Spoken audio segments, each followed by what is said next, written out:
السلام علیکم۔ اپنی لگائی پھلواری میں کھڑا اسلم ایک ایک پودے کو الوداعی نظروں سے دیکھ رہا تھا۔ ان پھول پتوں سے اسے ایک خاص انسیت تھی۔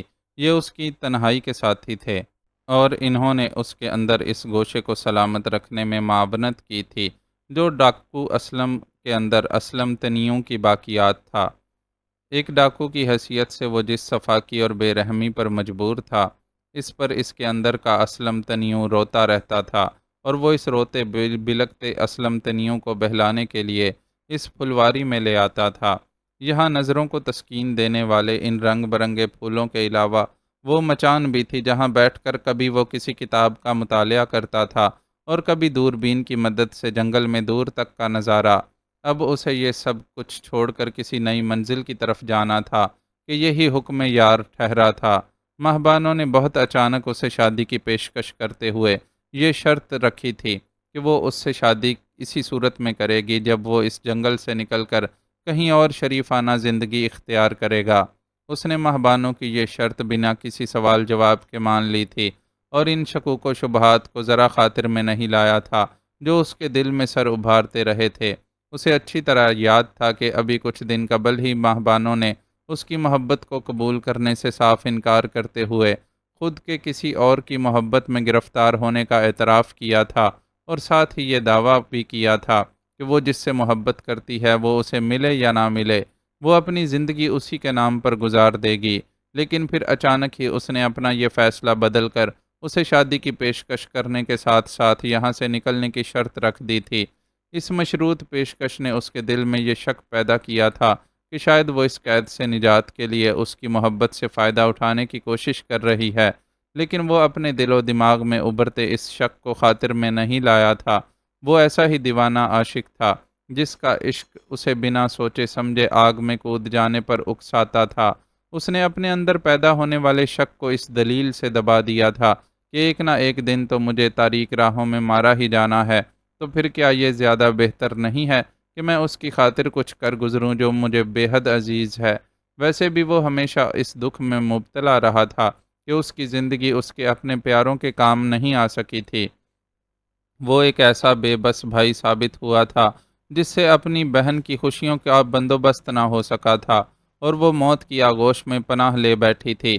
وہ ایک ایسا بیٹا تھا جس کی ماں آج بھی ایک ایسے گاؤں میں جہاں پانی جیسی بنیادی سہولت بھی دستیاب نہیں تھی تنہا قسم پرسی کی زندگی گزار رہی تھی، اور اس سے ناراض، اس سے ملنے سے بھی انکاری تھی۔ اپنے ان دونوں رشتوں سے جدا ہونے کے بعد بھی وہ کسی سے محبت نہیں کر سکا تھا۔ اسے لگتا تھا کہ اس کے دل کی سرزمین محبت کی فصل کے لیے بنجر ہو گئی ہے، لیکن پھر اس کی زندگی میں مہبانوں چلی آئی۔ مہبانوں اس کے لیے ایک ایسی لڑکی ثابت ہوئی جس کے سامنے وہ پہلی نظر میں ہی دل ہار بیٹھا تھا، اور اس نے اپنی بنجر ہو جانے والی سرزمین دل پر محبت کی کونپل پھوٹتی ہوئی محسوس کی تھی۔ اس کونپل نے اتنی زور آوری کے ساتھ سر ابھارا تھا کہ وہ جاننے کے بعد بھی کہ مہبانوں کسی اور سے محبت کرتی ہے مرجھانے نہیں پائی تھی، اور آج اسی محبت کو سرخرو کرنے کا وقت آیا تھا تو وہ اپنی جان ہتھیلی پر رکھ کر اپنے گروہ سے بغاوت کے لیے تیار ہو گیا تھا۔ اس نے مہبانوں کو بتایا تھا کہ آج کی رات وہ لوگ وہاں سے نکل پڑیں گے، چنانچہ وہ ذہنی طور پر سفر کے لیے تیار رہے۔ وہ آمد و رفت کے لیے استعمال ہونے والے عمومی راستے سے ہٹ کر سفر کرنے کا ارادہ رکھتا تھا، چنانچہ اس سلسلے میں کچھ ضروری تیاریاں بھی کرنا تھیں۔ اس نے پھلواری کی طرف آتے ہوئے چپکے سے مہبانوں کے کان میں کہہ دیا تھا کہ وہ بھی وہیں آ جائے، چنانچہ اب اپنے سجائے اس گلستان سے الوداعی ملاقات کرنے کے ساتھ ساتھ اس کا انتظار بھی کر رہا تھا۔ تھوڑی دیر گزری تو وہ بھی وہاں آتی نظر آئی۔ پیروں میں پڑی زنجیر کی وجہ سے وہ کافی آہستہ چل رہی تھی۔ اس کے پیروں میں پڑی اس زنجیر نے اسے ہمیشہ بہت تکلیف دی تھی۔ اسے مہبانوں کا کسی جانور کی طرح اس طرح زنجیر کیا جانا کبھی اچھا نہیں لگا تھا، لیکن اس سلسلے میں وہ سردار کو قائل نہیں کر سکا تھا۔ اب آج کی رات وہ اس زنجیر سے بھی نجات پانے والی تھی۔ تمہارے کام ختم ہو گئے یا ابھی کچھ باقی ہیں؟ وہ اس کے نزدیک آئی تو اس نے اس کے ماتھے پر چمکتے موتیوں جیسے پسینے کے قطروں کو دیکھتے ہوئے سوال کیا۔ ختم ہی سمجھو، کھانا پک چکا ہے۔ کپڑوں کی دھلائی کو میں نے یہ کہہ کر ٹال دیا ہے کہ آج طبیعت کچھ ٹھیک نہیں لگ رہی، اس کام کو کل پر اٹھا رکھتے ہیں، اس نے رپورٹ دی۔ یہ تم نے اچھا کیا، ہمیں جو سفر کرنا ہے اس کے لیے ضروری ہے کہ تم کچھ دیر آرام کر لو، سفر طویل بھی ہے اور مشکل بھی۔ ویسے تو میں نے اپنے طور پر ایسے راستے سے جانے کا فیصلہ کیا ہے جس کی طرف کسی کا دھیان جانا مشکل ہی ہے، لیکن وقت کا کیا پتہ، جب یہاں ہمارے غائب ہونے کا علم ہوگا تو سردار ہماری تلاش میں ہر طرف بندے دوڑا دے گا۔ اگر کوئی تلاش میں آنے والا ہماری راہ پر لگ گیا تو اس سے بھی مقابلہ کرنا ہوگا۔ بہرحال وہ میرا اپنا مسئلہ ہے، تم یہ چیزیں اپنے پاس رکھ لو، آدھی رات کے بعد تیار رہنا۔ اس نے کینوس کا ایک تھیلا اس کے ہاتھ میں تھمایا۔ ماہ بانو نے اس کے ہاتھ سے تھیلا لے کر اسے کھول کر دیکھا۔ اس میں ایک جوڑی ربڑ کے نرم جوتے اور مردانہ جوڑا تھا۔ یہ جوڑا گہری نیلی جینز اور دھاری دار سیاہ ہاف آستین کی ٹی شرٹ پر مشتمل تھا۔ اس نے اس سامان کو دیکھ کر اسلم کی طرف سوالیہ نظروں سے دیکھا۔ یہ جوتے اور کپڑے میں نے آپا حمیدہ کے سامان میں سے غائب کیے ہیں۔ جوتے آپا حمیدہ کے ہیں، تمہیں سائز میں کچھ بڑے ہوں گے، آگے کوئی کپڑا وغیرہ پھنسا کر پہن لینا۔ کپڑے کا جوڑا اس کے بیٹے کا ہے، وہ ایک بار غلطی سے اپنے سامان کے ساتھ رکھ کر لے آئی تھی اور میرے سامنے اس کا ذکر کیا تھا، میرے ذہن میں یہ بات رہ گئی، اس لیے جب مجھے سفر کے لیے تمہارے کپڑوں کا خیال آیا تو میں یہ کپڑے لے آیا۔ آپا حمیدہ کا بیٹا دبلا پتلا بونے سے قد کا لڑکا ہے، میرا خیال ہے کہ تمہیں اس کے کپڑے پورے آ جائیں گے، اس نے وضاحت کی۔ لیکن یہ کپڑے، میرا مطلب ہے کہ میں نے کبھی اس قسم کا لباس نہیں پہنا، اس نے ہچکچاتے ہوئے بتایا۔ مجھے اندازہ ہے، لیکن ہمیں جو سفر درپیش ہے اس میں اسی قسم کا لباس مناسب رہے گا۔ تمہارا ڈھیلا ڈالا لباس ادھر ادھر اٹک کر مشکل پیدا کر سکتا ہے، اس کے علاوہ یہ لباس لہراتا ہوا دور سے ہی نمایاں ہو جائے گا، اس لیے فی الحال تمہیں حالات کے ساتھ کمپرومائز کرنا پڑے گا۔ ایک بار ہم یہاں سے نکل جائیں تو پھر تم آزاد ہو، جو جی چاہے پہننا۔ اسلم نے اسے سمجھایا تو اس نے وقت کی مجبوری کو سمجھتے ہوئے خاموشی اختیار کر لی۔ زندگی میں یوں بھی تو بہت کچھ اس کی مرضی کے خلاف ہی ہو رہا تھا، تو پھر ایک لباس کے معاملے میں سمجھوتا کرنے سے کیا فرق پڑتا تھا؟ اگر زندگی اسے چوائس کا حق دیتی تو وہ نیلے پھولوں والی اس سیاہ چادر کو کبھی اپنے وجود سے علیحدہ نہیں ہونے دیتی، جو شہریار نے ایک بیرے سے خرید کر اسے دی تھی۔ ادھر سے ادھر بھاگتے اور منتقل ہونے میں اس کا سامان جانے کہاں سے کہاں پہنچ گیا تھا۔ اس سامان میں وہ چادر بھی تھی جو اسے بہت عزیز تھی، لیکن وہ پھر بھی اسے اپنے پاس نہیں رکھ سکی تھی، اور یہی تو انسان کی بے اختیاری و بے بسی ہے، اسے اپنی عزیز از جان چیزوں پر بھی اختیار نہیں ہوتا اور تقدیر کے سامنے سرنگوں ہونا پڑتا ہے۔ اگر یہ بے بسی و بے اختیاری نہ ہوتی تو بے جان چیزوں کی کیا بات، آدمی اپنے پیاروں کے بچھڑنے پر صبر کیوں کر پاتا؟ میرے خیال میں اب ہمیں یہاں سے چلنا چاہیے، آرام کے لیے جتنا وقت مل جائے مناسب ہے، ورنہ آگے چل کر شاید ہی آرام کا وقت مل سکے۔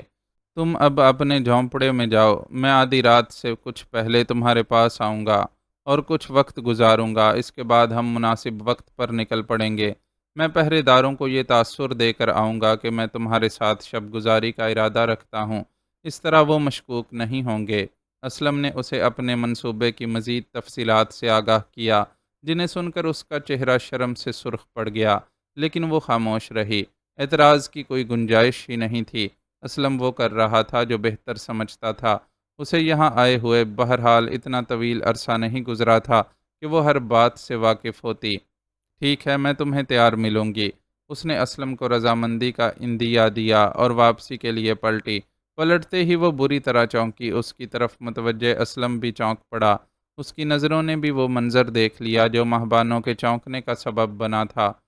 ایک درخت کی آڑ سے بالکل ہی اچانک لیلی نکل کر ان کے سامنے آ کھڑی ہوئی تھی، اور اس کے ہونٹوں پر جو معنی خیز مسکراہٹ تھی وہ صاف ظاہر کر رہی تھی کہ اس نے ان دونوں کے درمیان ہونے والی گفتگو سن لی ہے۔ اسلم اور مہبانوں کچھ بھی کہے بغیر اس کی طرف دیکھتے رہے۔ لیلی جس قسم کی عورت تھی، انہیں ضرورت ہی نہیں تھی کہ وہ اس سچویشن میں اپنی زبانوں کو زحمت دیتے۔ اب جو کچھ کہنا تھا وہ لیلی کو ہی کہنا تھا۔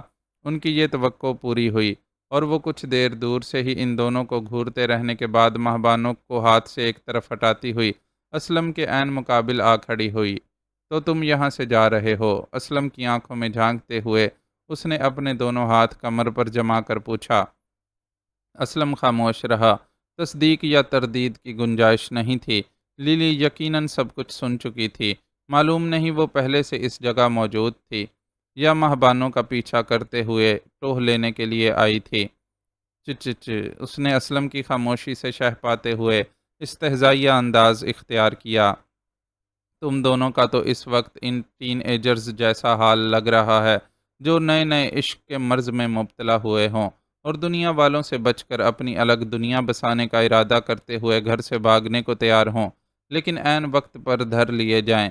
ویسے تم دونوں کو دیکھ کر مجھے انڈین فلم قیامت سے قیامت تک یاد آ رہی ہے۔ اس میں بھی تو ہیرو اور ہیروئن بھاگ کر نئی دنیا بسانے نکلے تھے، بس فرق اتنا ہے کہ وہ شہر سے بھاگ کر جنگل میں پہنچے تھے، تم جنگل سے بھاگ بھاگ کر شہر جانے کا ارادہ رکھتے ہو۔ تم اسی انداز میں سوچ سکتی ہو، تمہارا فلمی ہیروئن بننے کا خواب تو پورا نہیں ہوا، لیکن افسوس کہ تمہارے ذہن پر فلموں کا بھوت اب بھی سوار ہے۔ اسلم نے سرد لہجے میں کہا، فلموں کا بھوت بھی اور تمہارے عشق کا بھوت بھی۔ میں بہت ضدی عورت ہوں اور جو چیز میرے سر پر سوار ہو جائے اس کو کبھی بھولتی نہیں ہوں۔ اس کے طنز کو خاطر میں لائے بغیر لیلی بولی، فضول بکواس بند کرو، وہ کہو جو کہنا چاہتی ہو۔ اسے اندازہ تھا کہ ان کے راز سے واقف ہونے کے بعد لیلی بلیک میلنگ ضرور کرے گی، اس لیے زیادہ بحث میں پڑھنے کے بجائے اس سے پوچھا۔ مہبانو دخل اندازی کیے بغیر ان کے درمیان ہونے والی مکالمے بازی سن رہی تھی۔ ان کی گفتگو کے حتمی نتیجے پر اس کے مستقبل کا بھی دار و مدار تھا، اس لیے اس کا دل بے طرح دھڑک رہا تھا۔ تمہیں مجھے بھی اپنے ساتھ لے جانا ہوگا، لیلی نے ایک ایک لفظ پر زور دیتے ہوئے اپنا مطالبہ پیش کیا۔ کیا کہا تم نے؟ اسلم اس کا مطالبہ سن کر چراغ پا ہو گیا۔ میں نے کوئی اتنی زیادہ مشکل بات نہیں کہی جو تمہیں سمجھ نہیں آئی۔ بہت سیدھا اور صاف مطالبہ ہے میرا۔ جب تم یہاں سے جاؤ گے تو میں بھی تمہارے ساتھ جاؤں گی۔ اس نے ایک بار پھر اپنی بات دہرائی۔ اور اگر میں نے تمہارا یہ مطالبہ پورا نہ کیا تو؟ اسلم نے اس کی آنکھوں میں جھانکتے ہوئے پوچھا۔ پھر سیدھی سی بات ہے، تم دونوں بھی یہاں سے نہیں جا سکو گے۔ اس نے شانے اچکاتے ہوئے دو ٹوک لہجے میں جواب دیا، اور یہ تو اسلم بھی جانتا تھا کہ یہ صرف دھمکی نہیں ہے۔ اس نے مشورہ لینے والے انداز میں مہبانوں کی طرف دیکھا۔ اس کے چہرے پر بھی یہی لکھا تھا کہ فی الوقت لیلی سے بگاڑنے کی کوئی گنجائش نہیں ہے۔ آخر وہ اس مدقوق نظر آنے والی لیکن در حقیقت اندر سے بے حد شاطر عورت کے سامنے اپنی بے بسی کو تسلیم کرنے پر مجبور ہو گیا اور دھیمی آواز میں بولا، اوکے تم بھی ہمارے ساتھ چلو گی۔ ہمارا سارا پلان تو تم نے سن ہی لیا ہے، اس لیے تم خود سوچنا اور انتظام کرنا کہ کیا اور کیسے کرنا ہے۔ میں صرف تمہیں اپنے ساتھ لے جانے کا ذمہ دار ہوں، اتنا ہی کافی ہے، باقی راستے نکالنا مجھے خود آتا ہے۔ وہ کمال کی خود اعتماد تھی۔ اور ہاں، یاد رکھنا کہ ہمارا ساتھ بس یہاں سے نکل کر کسی شہر تک پہنچنے تک ہوگا، اس کے بعد تم اپنے راستے جانا اور ہم اپنے راستے۔ اس نے مناسب سمجھا کہ حفظ ما تقدم کے تحت اسے پہلے ہی اس کی حدود سے آگاہ کر دے۔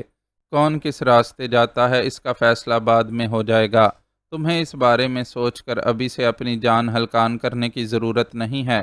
اس نے بے نیازی سے جواب دیا اور خراما خراما چلتی ہوئی وہاں سے جانے لگی۔ اسلم اس کی پشت کو گھورتے ہوئے فقط بے بسی سے دانت ہی کچکچا سکا۔ کھانا کھا لیں بی بی۔ ملازمہ نے کھانے کی ٹرے وڈی چودرائن کے سامنے رکھی تو اس نے نظر اٹھا کر ٹرے میں رکھے کھانے کو دیکھا۔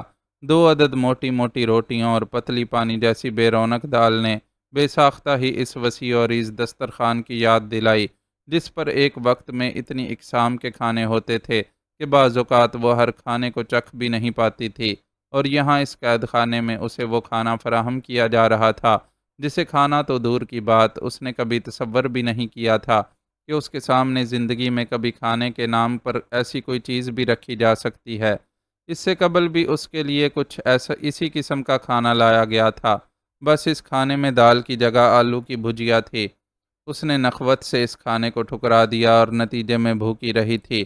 اب پھر کھانا دیکھ کر اسے سمجھ آ گیا تھا کہ اسے ایک بار پھر بھوکا رہنا ہوگا۔ اس کے لیے اس قید خانے کو منتخب کرنے والا جتنا بے رحم شخص تھا، اس سے اسی سلوک کی امید کی جا سکتی تھی، لیکن وہ بھی تو وڈی چودرائن تھی۔ حویلی کے ایک بے انتہا آرام دہ کمرے سے اس قید خانے تک منتقل ہونے میں بے شک اس کے غرور کو زبردست دھچکا لگا تھا، لیکن اس کا وہی حال تھا کہ رسی جلنے کے بعد بھی بل نہیں گئے تھے۔ لے جا اپنا یہ کھانا اور لے جا کر کچرے میں ڈال دے۔ تو کھانے کے نام پر جو کچھ میرے لیے لے کر آئی ہے وہ تو میں اپنے پالتو جانور کو بھی نہ کھلاؤں۔ اس نے نخوت سے منہ پھیرتے ہوئے ملازمہ سے کہا، کھا لیں بی بی، چودھری صاحب کا حکم ہے کہ اگر آپ نے اب کھانا لوٹایا تو پھر دوبارہ آپ کو کھانا بھجوایا ہی نہیں جائے گا۔ ملازمہ نے ڈرتے ڈرتے اسے چودھری کا حکم سنایا۔ اس کے سامنے ایک معزول ملکہ تھی جس کی اوقات اب 2 کوڑی کی بھی نہیں رہی تھی، لیکن اس بیچاری نے اپنی ساری زندگی وڈی چودھرائن سے ڈرتے ڈرتے گزاری تھی، سو ایک دم سے اس خوف سے کیسے نجات پاتی؟ تیرا چودھری بھی اپنی اس حرکت کا مزہ چکھ لے گا۔ کوئی لاوارث اور مجبور ملازمہ نہیں ہوں میں چودھری کی کہ وہ مجھے یہاں قید کر کے مار ڈالے گا، اور کوئی اس سے کچھ پوچھے یا نہ پوچھے، میرے پیکے والے حویلی کی اینٹ سے اینٹ بجا دیں گے، اور میرا پتر مراد شاہ باپ کا گریبان پکڑے گا کہ مجھے میری ماں کا پتہ بتاؤ۔ اس کی خوش فہمیاں اپنی جگہ قائم تھیں۔ ایسا تو جب ہوگا نا بی بی، جب کسی کو پتہ چل سکے گا کہ آپ کہاں ہو۔ چودھری صاحب نے سب سے کہہ دیا ہے کہ آپ کو گلے کا کینسر ہو گیا ہے، اور انہوں نے آپ کو علاج کے لیے ولایت بھجوا دیا ہے۔ ملازمہ نے دبی آواز میں اسے صورتحال سے آگاہ کیا تو وہ سوچ میں پڑ گئی، پھر ملازمہ کی طرف دیکھتے ہوئے رازداری سے بولی، دیکھ پینو، تو ایسا کر کے میرے بھرا کی حویلی میں یہ گل کسی طرح پہنچا دے کہ چودھری نے مجھے قید کر کے حویلی کے تہہ خانے میں ڈال رکھا ہے۔ تجھے بس یہ پیغام پہنچانا ہوگا، آگے وہ لوگ خود ہی سب کچھ دیکھ لیں گے۔ تیرا نام بھی کہیں نہیں آئے گا، اور میں یہاں سے نکلنے کے بعد تجھے وڈا سارا انعام دوں گی۔ اس نے ملازمہ کو ترغیب دی، لیکن وہ ڈر کر پیچھے ہو گئی اور سہمی ہوئی آواز میں بولی، نہ بی بی نہ، چودھری صاحب تو میرے ٹوٹے ٹوٹے کر کے کتوں کو کھلا دیں گے۔ میں کہہ رہی ہوں نا کہ تیرا نام کہیں نہیں آئے گا، اور تجھے انعام بھی ملے گا۔ تو نے میرے کنگن ویکھے ہیں نا، اور وہ چوڑیاں بھی، میں اپنے کنگن اور 12 کی 12 چوڑیاں تجھے دے دوں گی۔ وڈی چودھرائن کی پیشکش بہت بڑی تھی۔ ملازمہ کی نظریں بے ساختہ ہی اس کی کلائیوں پر گئیں۔ بھاری گول کلائیاں جو ہر دم سونے کے کنگنوں اور چوڑیوں سے بھری رہتی تھیں، بالکل سونی پڑی تھیں۔ وڈی چودھرائن کو اس قید خانے میں ڈالنے سے قبل تن کے لباس کے علاوہ ہر شے سے محروم کر دیا گیا تھا، اور ایسا کوئی امکان نظر نہیں آ رہا تھا کہ وہ یہاں سے نکل کر اپنی کھوئی ہوئی سلطنت دوبارہ حاصل کر سکے گی۔ ہو سکتا تھا کہ اس کے میکے والے اگر اس کی حالت سے باخبر ہو جاتے تو اس کی کچھ مدد کرتے، لیکن یہ صرف ایک امکان تھا، جبکہ چودھری کو دھوکہ دینے کی صورت میں اسے یقینی اندوہناک انجام سے دوچار ہونا پڑتا۔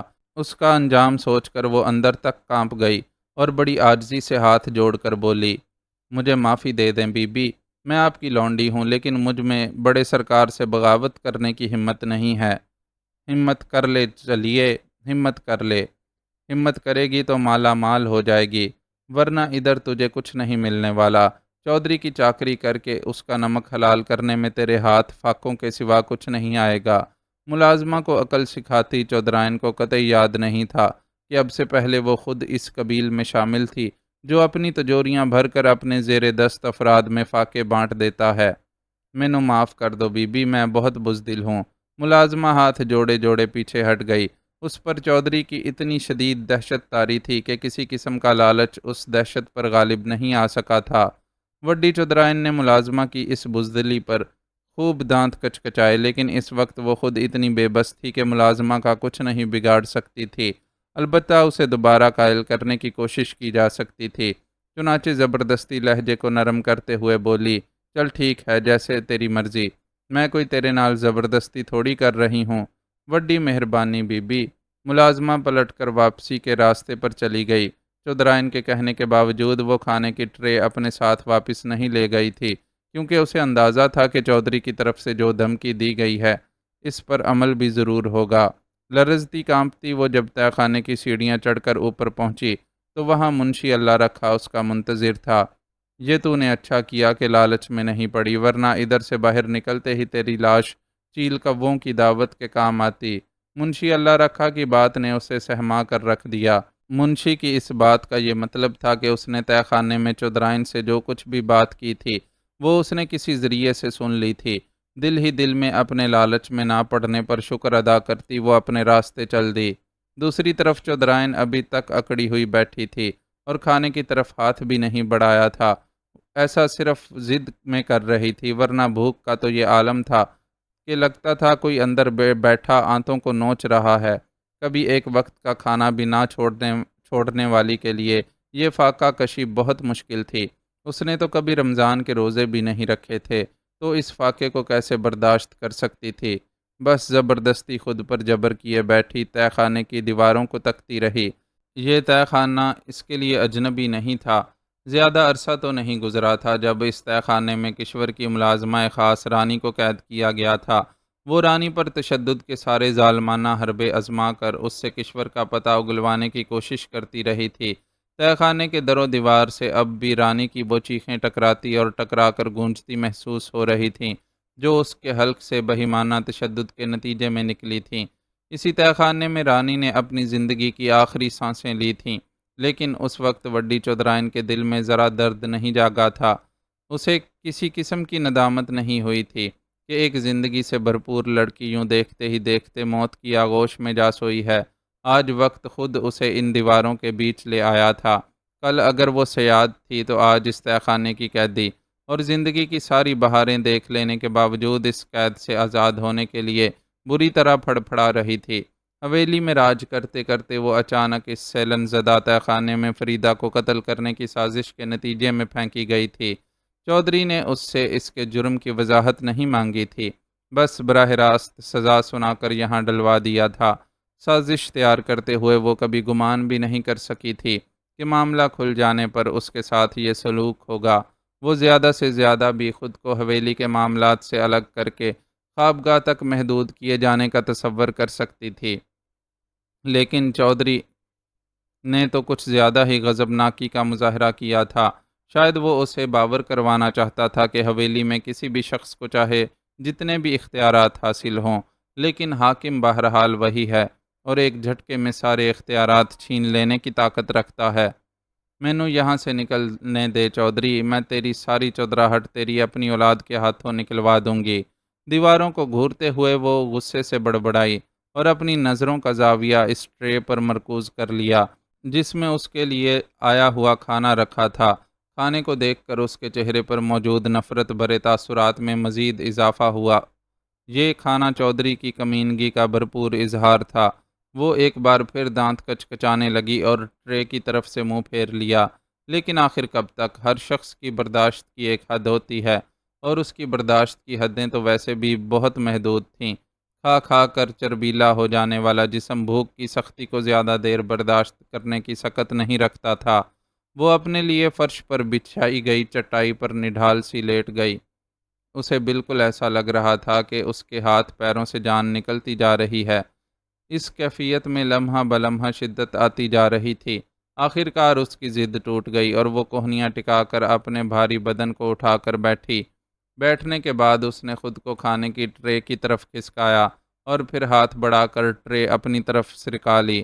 ٹرے میں موجود روٹی کو توڑتے ہوئے اسے احساس ہوا کہ کافی دیر گزر جانے کے باعث روٹی سوکھ گئی ہے، لیکن اب وہ بھوک کی شدت سے اتنی بے حال تھی کہ سوکھی روٹی کھانے کے لیے بھی آمادہ ہو گئی، اور روٹی کو دال میں بھگو کر پہلا لقمہ منہ میں رکھا۔ دال دیکھنے میں جتنی بے رونق تھی، کھانے میں بھی اتنی ہی بد ذائقہ محسوس ہو رہی تھی، یا پھر یہ بات تھی کہ ہمیشہ مرغ مسلم کھانے والی کی زبان دال کے ذائقے کو قبول کرنے کے لیے تیار ہی نہیں تھی۔ اس پہلے لقمے کو نگلتے ہوئے اس نے بہت برا سا منہ بنایا، لیکن پھر بھی اس کا ہاتھ دوسرا لقمہ توڑنے کے لیے آگے بڑھ گیا۔ سچ ہے کہ پیٹ میں لگی آگ زبان کو لگے ذائقے کی چاٹ پر حاوی ہونے میں کمال رکھتی ہے۔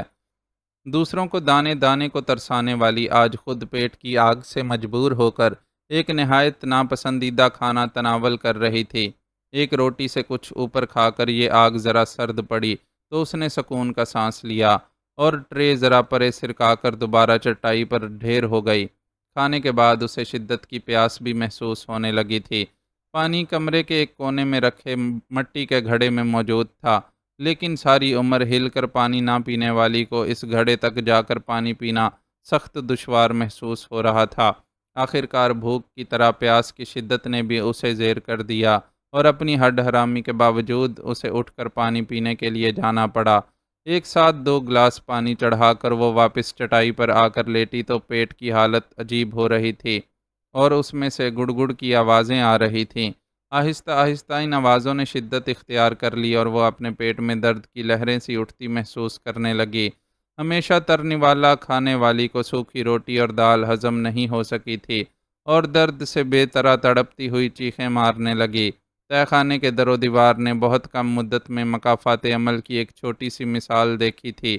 کچھ عرصہ ہی تو گزرا تھا انہیں مظلوم رانی کی چیخیں سنے، اور اب اس پر ظلم ڈھانے والی جابر چودرائن کی چیخیں سن رہے تھے۔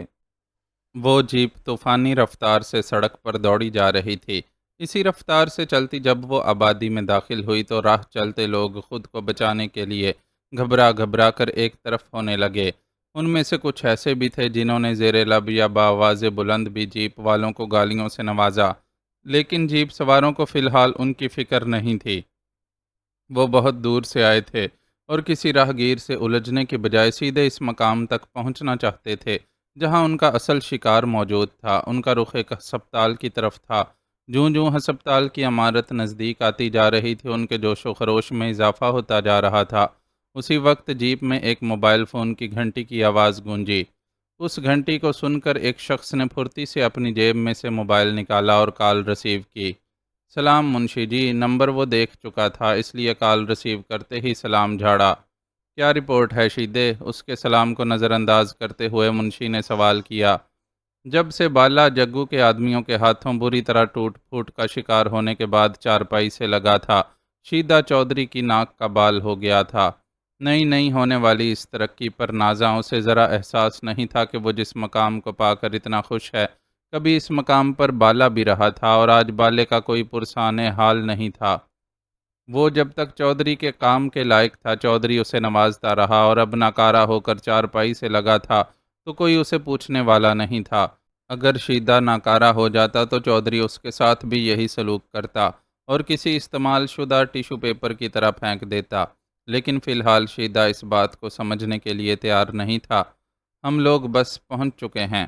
مجھے سامنے ہسپتال کے دروازے پر کھڑا سمرو صاف نظر آ رہا ہے۔ کام صفائی سے کرنا، اب غلطی کی کوئی گنجائش نہیں ہے۔ منشی نے اسے ہدایت دی۔ تسی فکر ہی نہ کرو منشی جی، تھوڑی دیر میں فون کر کے آپ کو خوشخبری سناؤں گا۔ وہ بہت پر اعتماد ہو رہا تھا۔ اس سارے معاملے میں اس نے کلیدی کردار ادا کیا تھا۔ چودھری کو کوریئر کے ذریعے آفتاب کا جو خط ملا تھا، اس سے یہ تو فوراً ہی معلوم ہو گیا تھا کہ یہ خط میر پور خاص سے بھیجا گیا ہے۔ ان دنوں شیدہ چودھری کے کسی کام سے کراچی میں تھا، چنانچہ اسے حکم دیا گیا کہ باقی کی معلومات حاصل کر کے آفتاب کے بارے میں معلوم کیا جائے۔ معلومات کے لیے سب سے اچھا ذریعہ ہسپتال ہی تھا، کہ کبھی امید یہی تھی کہ بچی کی پیدائش جس ہسپتال میں ہوئی ہوگی وہاں آفتاب نے فرضی نام کی بجائے اپنا اصل نام ہی لکھوایا ہوگا، کیونکہ کوئی بھی باپ بہرحال یہ گوارا نہیں کرتا کہ اس کی اولاد کے نام کے آگے اس کے نام کے سوا کسی دوسرے کا نام لکھا جائے۔ یہ آئیڈیا بہت ہی عمدہ ثابت ہوا۔ شیدے کے میر پور خاص میں کچھ ذاتی رابطے تھے، چنانچہ اس نے کراچی سے روانہ ہونے سے قبل ہی ہسپتالوں کو چیک کروا لیا تھا۔ ایک چھوٹے شہر میں جہاں ہسپتال محدود تعداد میں ہوں، اس قسم کی معلومات حاصل کرنا زیادہ دشوار نہیں ہوتا۔ اسے راستے میں ہی اطلاع مل گئی تھی کہ آفتاب اور کشور کی بیٹی کی پیدائش کس ہسپتال میں ہوئی ہے، اور بچی کے نرسری میں ہونے کی وجہ سے کشور بھی ابھی تک ہسپتال میں ہی مقیم ہے۔ آفتاب کے بارے میں بھی یہی معلوم ہوا تھا کہ وہ اپنا زیادہ تر وقت ہسپتال میں ہی گزارتا ہے اور صرف کسی ضرورت کے تحت ہی باہر جاتا ہے۔ اس نے یہ ساری معلومات فوری طور پر منشی اللہ رکھا کو پہنچا دی تھیں۔ جواباً اس نے کچھ ہدایات دی تھیں، اور اب پھر اس سے تازہ ترین حالات جاننے کا خواہش مند تھا۔ دیکھ بھال کر کام کرنا شیدے، سرکار آج کل بڑے خراب موڈ میں ہیں۔ اب کی باری اگر ناکامی ہوئی تو جانے ان کا غصہ کیا دکھلائے۔ شیدے کے اعتماد کے باوجود منشی نے اسے تنبیہ کرنا ضروری سمجھا۔ میں خیال رکھوں گا۔ اس نے زیادہ بحث میں پڑنے کے بجائے تسلی دی اور سلسلہ منقطع کر دیا۔ اس دوران میں ان کی جیپ ہسپتال کے دروازے کے سامنے پہنچ کر رک چکی تھی۔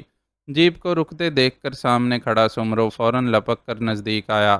کیا خبر ہے سمرو، وہ لوگ یہی موجود ہیں نا؟ شیدے نے اس سے پوچھا اور جیپ سے اتر گیا۔ اس کے ساتھیوں نے بھی اس کی تقلید کی۔ بالکل بابا، وہ لوگ 100% اندر ہیں، ہم نے پوری خبر رکھی ہے ان کی، سمرو نے جواب دیا تو شیدہ سر ہلاتا ہوا اس کے ساتھ اندر کی طرف بڑھ گیا۔ باقی پٹھو بھی ظاہر ہے اس کے پیچھے ہی تھے۔ ان کا انداز واضح طور پر جارحانہ تھا، اس لیے وہ جیسے ہی ہسپتال کے دروازے سے اندر داخل ہونے لگے، وہاں موجود چوکیدار نے انہیں روکنے کی کوشش کی۔ کون ہو بابا تم لوگ، اور کدھر منہ اٹھا کر جا رہے ہو؟ وہ لپک کر ان کے راستے میں آیا۔ اس کے اس سوال کا جواب زبان سے دینے کی بجائے رائفل کے بٹ سے دیا گیا۔ سر پر لگنے والی زوردار ضرب نے بیچارے چوکیدار کو مزید کچھ پوچھنے کی مہلت ہی نہ دی، اور وہ بغیر آواز نکالے بے ہوشی کی وادی میں چلا گیا۔ چوکیدار سے فارغ ہو کر وہ لوگ ایک بار پھر دندناتے ہوئے چل پڑے۔ اب انہوں نے چادر کی بکل میں چھپائے اپنے اسلحے باہر نکال لیے تھے۔ چنانچہ جیسے ہی وہ مرکزی عمارت میں داخل ہوئے، ریسیپشن پر بیٹھی لڑکی کے منہ سے چیخ نکل گئی۔ شیدے نے فوراً ہی ایک ہوائی فائر کیا۔ خاموش، نہ کوئی حرکت کرے اور نہ ہی کوئی آواز نکالے۔ اگر تم لوگوں نے ہماری گل مانی تو کسی کو کچھ نہیں ہوگا، ورنہ دوسری صورت میں اپنی جان سے جاؤ گے۔ نہایت بھیانک لہجے میں یہ اعلان کر کے اس نے اپنی نظریں ادھر ادھر گھمائیں۔ وہاں موجود لوگ یوں ساکت ہو گئے تھے جیسے کسی نے جادوئی چھڑی گھما کر انہیں پتھر کے مجسموں میں تبدیل کر دیا ہو۔ گولی اور گالی شریف لوگوں کے لیے ایسے ہی زود اثر ہوتی ہے۔ بیچارے ان دونوں چیزوں کا مقابلہ نہیں کر پاتے اور چپ سادھ کر بیٹھ جاتے ہیں۔ تم یہیں ٹھہر کر ان پر نظر رکھو۔ جائزے سے فارغ ہو کر اس نے اپنے ایک ساتھی کو حکم دیا، اور پھر خود باقی ماندہ ساتھیوں کے ساتھ سمروں کی رہنمائی میں اس کمرے کی طرف بڑھ گیا جہاں کشور اور آفتاب موجود تھے۔ دروازے پر پہنچ کر انہوں نے اسے زور سے دھکا دیا، لیکن دروازہ نہیں کھلا۔ وہ اندر سے بند تھا۔ اصل میں دروازہ کچھ اس قسم کا تھا جو اندر سے تو صرف لٹو گھمانے پر کھل جاتا تھا، لیکن باہر سے کھولنے والے کے لیے چابی کا استعمال لازمی تھا۔ چنانچہ انہیں ناکامی کا منہ دیکھنا پڑا۔ اس ناکامی پر مشتعل ہو کر شیدے نے دروازے پر زوردار دستک دی۔ وہ گاؤں میں اپنے غنڈہ راج کی وجہ سے اسی انداز سے کام کرنے کا عادی تھا۔ حکمت عملی اور منصوبہ بندی اس کے مزاج میں شامل نہیں تھی۔ اس کے لیے اتنا ہی کافی تھا کہ وہ چودھری کا پٹھو ہے۔ چودھری کی دہشت سے کانپنے والے گاؤں کے بیچارے مکین تو ایک اشارے پر ہی چودھری کے آدمیوں کے سامنے ہاتھ باندھ کر حاضر ہو جاتے تھے، لیکن اندر موجود افراد ظاہر ہے چودھری کی بے بس رعایا میں شمار نہیں ہوتے تھے۔ دروازے کو لگنے والے پہلے دھکے پر ہی آفتاب بری طرح چونک گیا، اور اس نے خودکار انداز میں حرکت کرتے ہوئے سب سے پہلے دروازے کی چٹکنی لگائی اور پھر ڈور آئی سے جھانک کر باہر دیکھا۔ اسے دروازے کے باہر کھڑے مسلح افراد فوراً ہی نظر آ گئے۔ وہ پھرتی سے ایک طرف ہٹ گیا۔ اسے خدشہ تھا کہ دروازہ نہ کھلنے کی صورت میں اس کے لاک پر فائر کیا جائے گا تاکہ لاک توڑا جا سکے۔ اس کوشش میں کوئی گولی دروازہ پار کر کے سامنے موجود شخص کو بھی نشانہ بنا سکتی تھی۔ کون ہے؟ کشور کو انجیکشن لگانے کی تیاری کرتی نرس اس صورتحال پر سخت متوحش ہو گئی اور دہشت زدہ سی سوال کر رہی تھی۔ ہمارے کچھ دشمن یہاں گھس آئے ہیں، کیا اس کمرے سے نکلنے کا کوئی دوسرا راستہ ہے؟ آفتاب نے جواب دیتے ہوئے نرس سے سوال کیا۔ یہ وہی نرس تھی جس نے اسے بیٹی کی پیدائش کی خوشخبری سنا کر مٹھائی کی فرمائش کی تھی۔ دہشت زدہ نرس کیا جواب دیتی؟ خود آفتاب کے دماغ نے ہی کام کرنا شروع کر دیا تھا۔ اس کمرے اور اس کے پیچھے والے کمرے کے درمیان ایک مشترکہ باتھ روم تھا۔ باتھ روم کے دو دروازے تھے، ایک اس کمرے میں اور دوسرا پچھلے کمرے میں۔ جس کمرے کے مکین باتھ روم استعمال کرتے وہ دوسری طرف کا دروازہ بند کر دیتے۔ موجودہ صورتحال میں یہ مشترکہ باتھ روم انہیں فرار کے لیے بہترین راہ فراہم کر سکتا تھا۔ اس نے فوراً حرکت میں آتے ہوئے کشور کے بیڈ کا رخ کیا۔ وہ صورتحال کو سمجھ چکی تھی اور کسی نہ کسی طرح کوشش کر کے بستر پر اٹھ کر بیٹھ بھی چکی تھی۔ آفتاب نے اسے باہوں میں اٹھایا اور باتھ روم کی طرف بڑھا۔ نرس بھی اس کے پیچھے لپکی۔ غنیمت یہ تھا کہ باہر موجود افراد نے پہلے دستک دینے اور پھر دھکے مار کر دروازہ کھولنے کی کوشش میں اپنا وقت ضائع کر دیا، اور ان لوگوں کو تھوڑی سی مہلت مل گئی۔ پہلی گولی اس وقت چلائی گئی جب آفتاب باتھ روم میں گھس کر دروازے کی چٹکنی لگا چکا تھا۔ دروازے کا لاک ٹوٹنے کے بعد چٹکنی ٹوٹنے میں کتنی دیر لگتی؟ چنانچہ اس نے مزید تیزی سے کام لیا اور دوسرے کمرے میں کھلنے والا باتھ روم کا دروازہ کھول کر اس کمرے میں پہنچ گیا۔ کمرہ خالی پڑا تھا۔ اس میں موجود مریض کو شاید آج ہی ڈسچارج کیا گیا تھا، ورنہ تو ان کو کمرے اور باتھ روم کا درمیانی دروازہ کھلا ملنا مشکل تھا۔ مشترکہ باتھ روم ہونے کی وجہ سے عام طور پر لوگ باتھ روم کا دروازہ اپنی طرف سے بند کر لینا پسند کرتے تھے۔ ان بدترین حالات میں یہ چھوٹی سی خوش قسمتی بھی اس وقت غنیمت تھی۔ آفتاب نے کمرے سے نکلنے سے قبل کمرے اور باتھ روم کا درمیانی دروازہ بند کر دیا۔ وہ لوگ کمرے سے باہر نکلے تو بالکل الگ کوریڈور میں موجود تھے، لیکن محفوظ بہرحال نہیں تھے کہ جس راستے سے وہ اس کوریڈور میں پہنچے تھے اسی راستے سے ان کے دشمن بھی پہنچ سکتے تھے۔ انہیں بس چند منٹوں کی سبقت حاصل تھی۔ سسٹر، آپ ہمیں یہاں سے کسی محفوظ راستے سے باہر نکال سکتی ہیں؟ اس نے کوریڈور میں رک کر ادھر ادھر کا جائزہ لیتے ہوئے لرزتی کانپتی نرس سے پوچھا۔ جواب میں اس نے اس بات میں سر ہلایا اور بولی، ادھر ڈاکٹر کرمانی کے روم سے ایک دروازہ باہر کی طرف کھلتا ہے۔ اوکے، تو پھر وہیں سے نکلتے ہیں۔ آفتاب نے ایک بار پھر دوڑنا شروع کر دیا۔ پیچھے سے مسلسل آتی آوازیں اسے بتا رہی تھیں کہ درمیانی دروازوں کو توڑنے کا سلسلہ جاری ہے اور ان کے پاس زیادہ مہلت نہیں ہے۔ ڈاکٹر کرمانی اپنے کمرے میں موجود تھا اور کمپیوٹر کی سکرین کی طرف متوجہ تھا۔ اس نے اپنے کمرے کا دروازہ اچانک کھلنے پر چونک کر دیکھا اور ایک سٹاف نرس اور ایسے آدمی کو دیکھ کر جس کی باہوں میں ایک عورت تھی مزید حیران رہ گیا۔ کیا بات ہے، یہ کیا ہو رہا ہے؟ اس نے سخت لہجے میں نرس کی طرف دیکھتے ہوئے سوال کیا۔ سر، وہ نرس نے پھولی ہوئی سانسوں کے ساتھ اسے کچھ بتانے کی کوشش کی، مگر خود اس بیچاری پر بھی صورتحال واضح نہیں تھی، اس لیے وہ اسے کیا بتا پاتی۔ اسی وقت ایک فائر کی آواز سنائی دی۔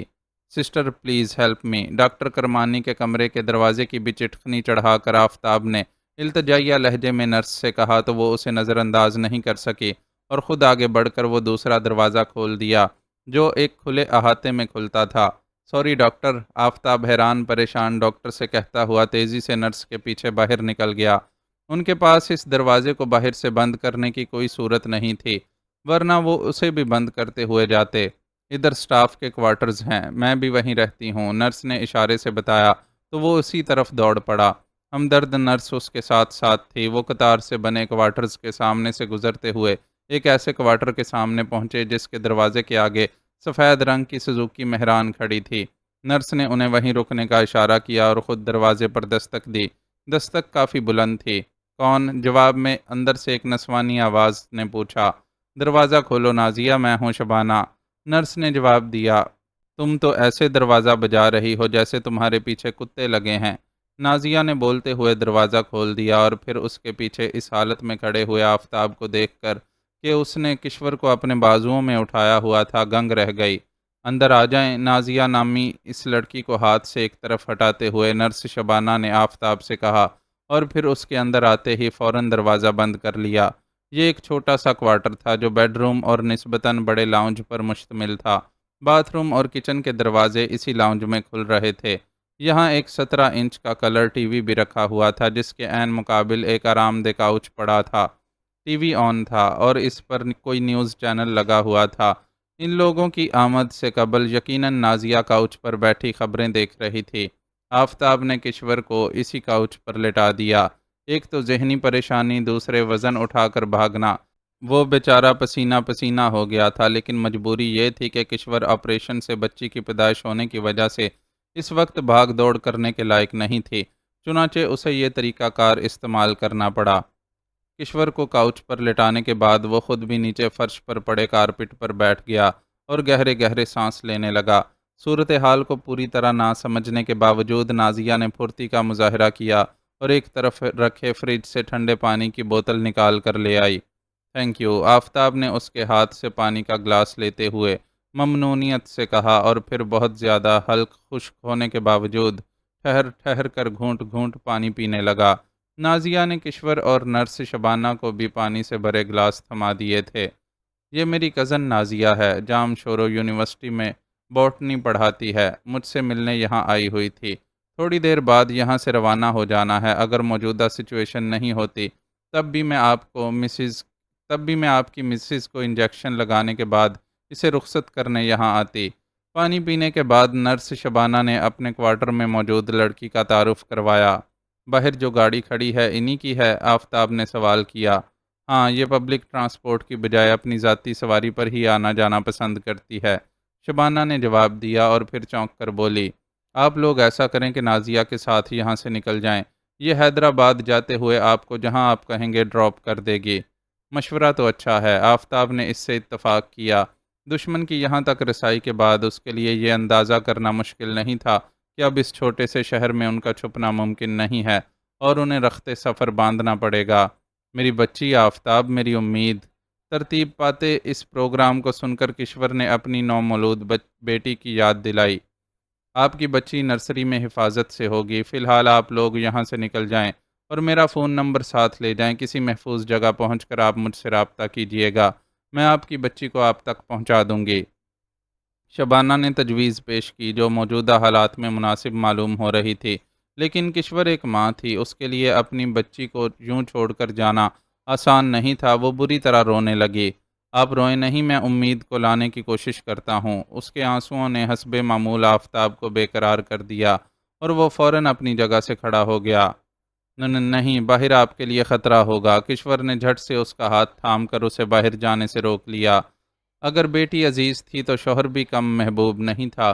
بیٹی کی خاطر وہ اس کی جان خطرے میں کیسے ڈالتی؟ خطرہ آپ کے لیے یہاں بھی ہے، میں نہیں جانتی کہ آپ کے پیچھے کون لوگ لگے ہوئے ہیں، لیکن یہ تو صاف نظر آ رہا ہے کہ وہ لوگ آپ کی جان کے دشمن ہیں۔ شکر ہے کہ وہ یہ نہیں جانتے کہ میں بھی آپ لوگوں کے ساتھ ہوں۔ واحد ڈاکٹر کرمانی ہیں جنہوں نے مجھے آپ کے ساتھ دیکھا ہے، وہ بہت غصے والے آدمی ہیں، لیکن مجھے یہ بھی معلوم ہے کہ انہوں نے آپ کے دشمنوں کو ہرگز یہ بات نہیں بتائی ہوگی، مگر آپ پھر بھی بہت دیر تک یہاں نہیں چھپ سکتے۔ اگر ان لوگوں کو شک ہو گیا تو وہ زبردستی یہاں کے ہر کوارٹر کی تلاشی لے سکتے ہیں۔ شبانہ نے حالات کا تجزیہ کرتے ہوئے ان دونوں کو سمجھایا تو وہ دونوں ہی سوچ میں پڑ گئے۔ بچی کے بارے میں آپ کو ایک بار پھر یقین دلاتی ہوں کہ آپ کی بچی آپ تک پہنچا دوں گی۔ میری طرف سے یہ صرف ایک تجویز ہے، زبردستی میں آپ کے ساتھ کر بھی نہیں سکتی۔ اتنا ساتھ بھی اس لیے دے رہی ہوں کہ آپ لوگ مجھے اچھے لگے ہیں، ورنہ موجودہ حالات میں تو مجھے خود پریشانی کا سامنا کرنا پڑے گا۔ ہسپتال کی مینجمنٹ مجھ سے وضاحت مانگے گی کہ میں نے خود کو اس سچویشن میں کیوں انوالو کیا۔ شبانہ کی بات میں سچائی تھی۔ آفتاب فوراً نتیجے پر پہنچ گیا۔ ٹھیک ہے، ہم نازیہ صاحبہ کے ساتھ یہاں سے نکل رہے ہیں، آپ میرا فون نمبر رکھ لیں اور اپنا دے دیں۔ یہ کہتے ہوئے اس نے موبائل نکالنے کے لیے اپنی جیب میں ہاتھ ڈالا تو وہ خالی واپس آیا۔ اس کا موبائل بھاگ دوڑ میں کہیں گر چکا تھا۔ آپ میرا نمبر رکھ لیں، اگر کسی وجہ سے فون پر رابطہ نہیں ہو سکا تب بھی آپ کے لیے مجھ تک پہنچنا مشکل نہیں ہوگا، میں تو مستقل یہیں ہوتی ہوں۔ شبانہ ذہین لڑکی تھی، اس لیے فوراً سمجھ گئی کہ آفتاب کا موبائل اس کے پاس نہیں رہا ہے، چنانچہ جھٹ نیا مشورہ دے دیا۔ آفتاب نے یہ مشورہ قبول کر لیا۔ ایک کاغذ پر فون نمبر لکھ کر اسے دینے کے بعد شبانہ کوارٹر کی کھڑکی تک گئی۔ یہ کھڑکی کوارٹر کی پشت پر تھی اور یہاں سے ڈاکٹر کرمانی کے کمرے کا دروازہ صاف نظر آ رہا تھا۔ دروازہ کھلا ہوا تھا، جس سے اندازہ ہوتا تھا کہ حملہ آور باہر نکل آئے ہیں، لیکن خوش قسمتی سے ابھی انہوں نے اس طرف کا رخ نہیں کیا تھا۔ پھر اس کے کوارٹر کا دروازہ بھی اس طرف سے سامنے نہیں پڑتا تھا کہ اگر آفتاب اور کشور دروازے سے باہر نکلتے تو فوراً نظروں میں آ جاتے۔ آپ لوگوں کو یہاں سے فوراً نکل جانا چاہیے، اگر کچھ دیر اور گزر گئی تو میرے لیے آپ کی کوئی بھی مدد کرنا ممکن نہیں ہوگا۔ باہر کی صورتحال کا جائزہ لینے کے بعد اس نے کھڑکی بند کر کے پردہ برابر کیا اور اپنا رخ ان لوگوں کی طرف کرتے ہوئے بولی، اوکے، ہم یہاں سے نکلتے ہیں۔ آفتاب نے فوراً اعلان کیا، تمہیں تو کوئی پریشانی نہیں ہوگی شبانہ؟ نازیہ کا اس صورتحال میں بڑا اہم کردار تھا، انہیں اس کی گاڑی میں ہی یہاں سے روانہ ہونا تھا، لیکن شاید اس کے اور شبانہ کے تعلقات کی نوعیت ایسی تھی کہ اس نے اپنی کزن سے کہیں اختلاف نہیں کیا تھا اور خاموش رضامندی سے اپنی دوستی کا مان رکھا تھا، لیکن اس کی طرف سے تشویش کا شکار تھی۔ میری طرف سے بے فکر رہو، یہ ہسپتال میرا گھر ہے اور یہاں میرا خیال رکھنے والے بہت لوگ ہیں۔ شبانہ نے اسے اپنی طرف سے اطمینان دلایا، پھر وہ لوگ دروازے کی طرف بڑھ گئے۔ تھینک یو سو مچ مس شبانہ، آپ کا یہ احسان میں ساری زندگی یاد رکھوں گا۔ اس بار آفتاب نے کشور کو باہوں میں اٹھانے کے بجائے صرف سہارا دیا ہوا تھا اور نہایت ممنونیت سے شبانہ سے کہہ رہا تھا، کوئی بات نہیں سر، انسان ہی انسان کے کام آتا ہے۔ اس نے مسکراتے ہوئے جواب دیا اور فوراً ہی اس کی طرف سے توجہ ہٹا کر کشور کی طرف رخ کیا۔ ہمت سے کام لیجئے گا اور اپنا خیال رکھیے گا، اتنا چاہنے والا زندگی کا ساتھی سب کو نہیں ملتا، چنانچہ جسے ملے اسے قدر کرنی چاہیے اور زندگی کی آنکھوں میں آنکھیں ڈال کر جینا چاہیے، کیونکہ آپ کے پاس زندہ رہنے کی ایک بہت ہی خوبصورت وجہ موجود ہے۔ اس کی یہ نصیحت سن کر کشور اسبات میں سر ہلاتے ہوئے دھیرے سے مسکرا دی اور اس سے گرم جوشی سے مصافحہ کیا۔ نازیہ بھی باہر نکلنے سے قبل اس سے گلے ملی اور پھر وہ سب باہر نکل گئے۔ کشور کو انہوں نے گاڑی کی پچھلی نشست پر لٹا دیا اس طرح وہ آرام سے بھی رہتی اور باہر سے دیکھنے والوں کو نظر بھی نہ آتی۔ آفتاب نازیہ کے ساتھ فرنٹ سیٹ پر اس طرح بیٹھا تھا کہ اس نے اپنے جسم کو دوہرا کر کے بالکل جھکا لیا تھا۔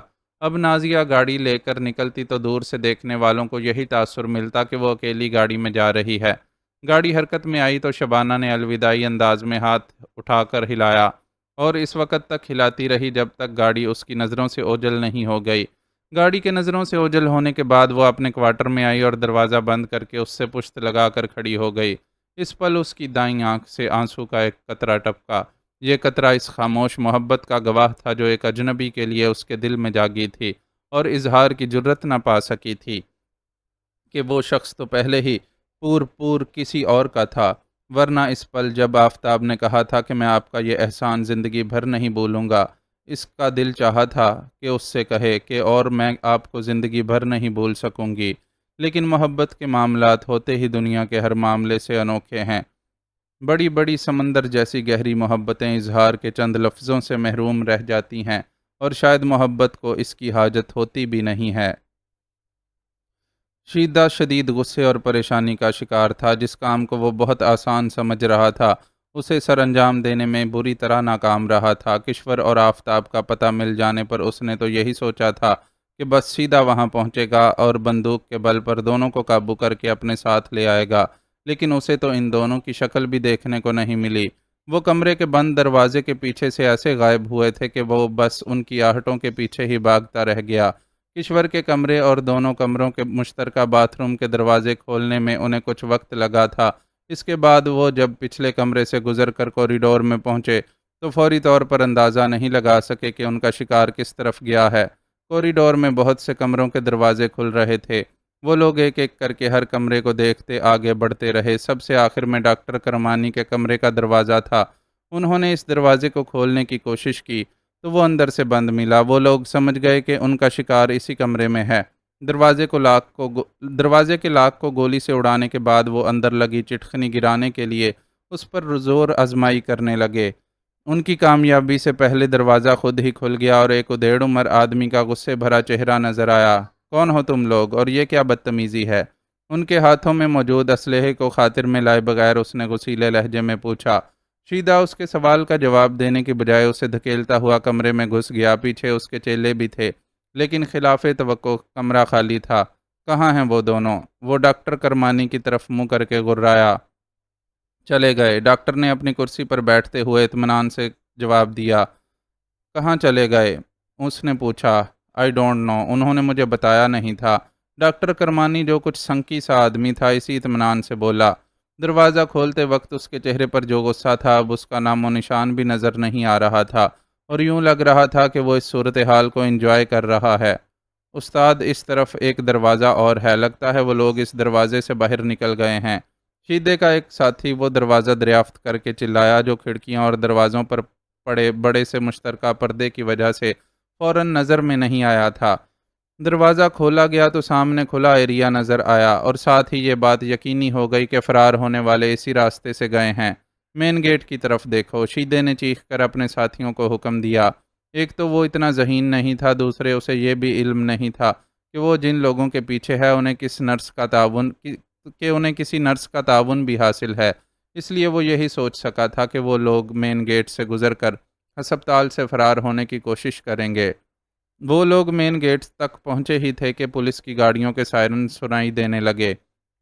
پولیس کی آمد اتنی بعید از امکان نہیں تھی۔ وہ لوگ ہسپتال میں موجود ہر شخص کو اپنے کنٹرول میں نہیں لے سکتے تھے۔ کوئی بھی شخص پولیس کو کال کر سکتا تھا۔ اس بات کی انہوں نے اتنی زیادہ فکر اس لیے نہیں کی تھی کہ ان کے نزدیک ان کا کام صرف چند منٹوں کا تھا اور چند منٹوں میں وہ پولیس کی آمد کا تصور بھی نہیں کر سکتے تھے، لیکن یہاں تو چال ہی الٹی پڑ گئی۔ وہ کشور اور آفتاب کی گرد کو بھی نہیں پا سکے، الٹا خود مشکل میں پڑنے والے تھے۔ شیدے نے موبائل پر کال کر کے ہسپتال کے اندر موجود ساتھیوں کو باہر نکلنے کا حکم دیا اور پھر وہ لوگ اپنی جیپ میں جا بیٹھے۔ سمرو اپنی الگ گاڑی میں آیا تھا اور اب انہیں اس کے ساتھ ہی جانا تھا۔ جو ہی انہیں پولیس کی گاڑی کی جھلک دکھائی دی، اندر موجود دونوں بندے بھی ان سے آن ملے۔ ان دونوں کے جیپ میں سوار ہوتے ہی وہ برق رفتاری سے وہاں سے بھاگ نکلے۔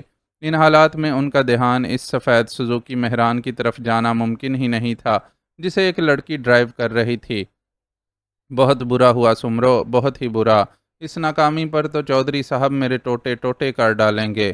شیدا سومرو کے ساتھ اس کی گاڑی میں ہی بیٹھا تھا۔ وہ لوگ پولیس سے ذرا محفوظ فاصلے پر پہنچے تو اس نے ہاتھ ملتے ہوئے سومرو سے کہا، برا تو خیر ہوا بابا، مجھے نہیں معلوم تھا کہ وہ لوگ اتنے تیز ہیں، ورنہ میں تمہیں ایسے ڈائریکٹ حملے کرنے کے بجائے ذرا سوچ سمجھ کر انہیں گھیرنے کا مشورہ دیتا۔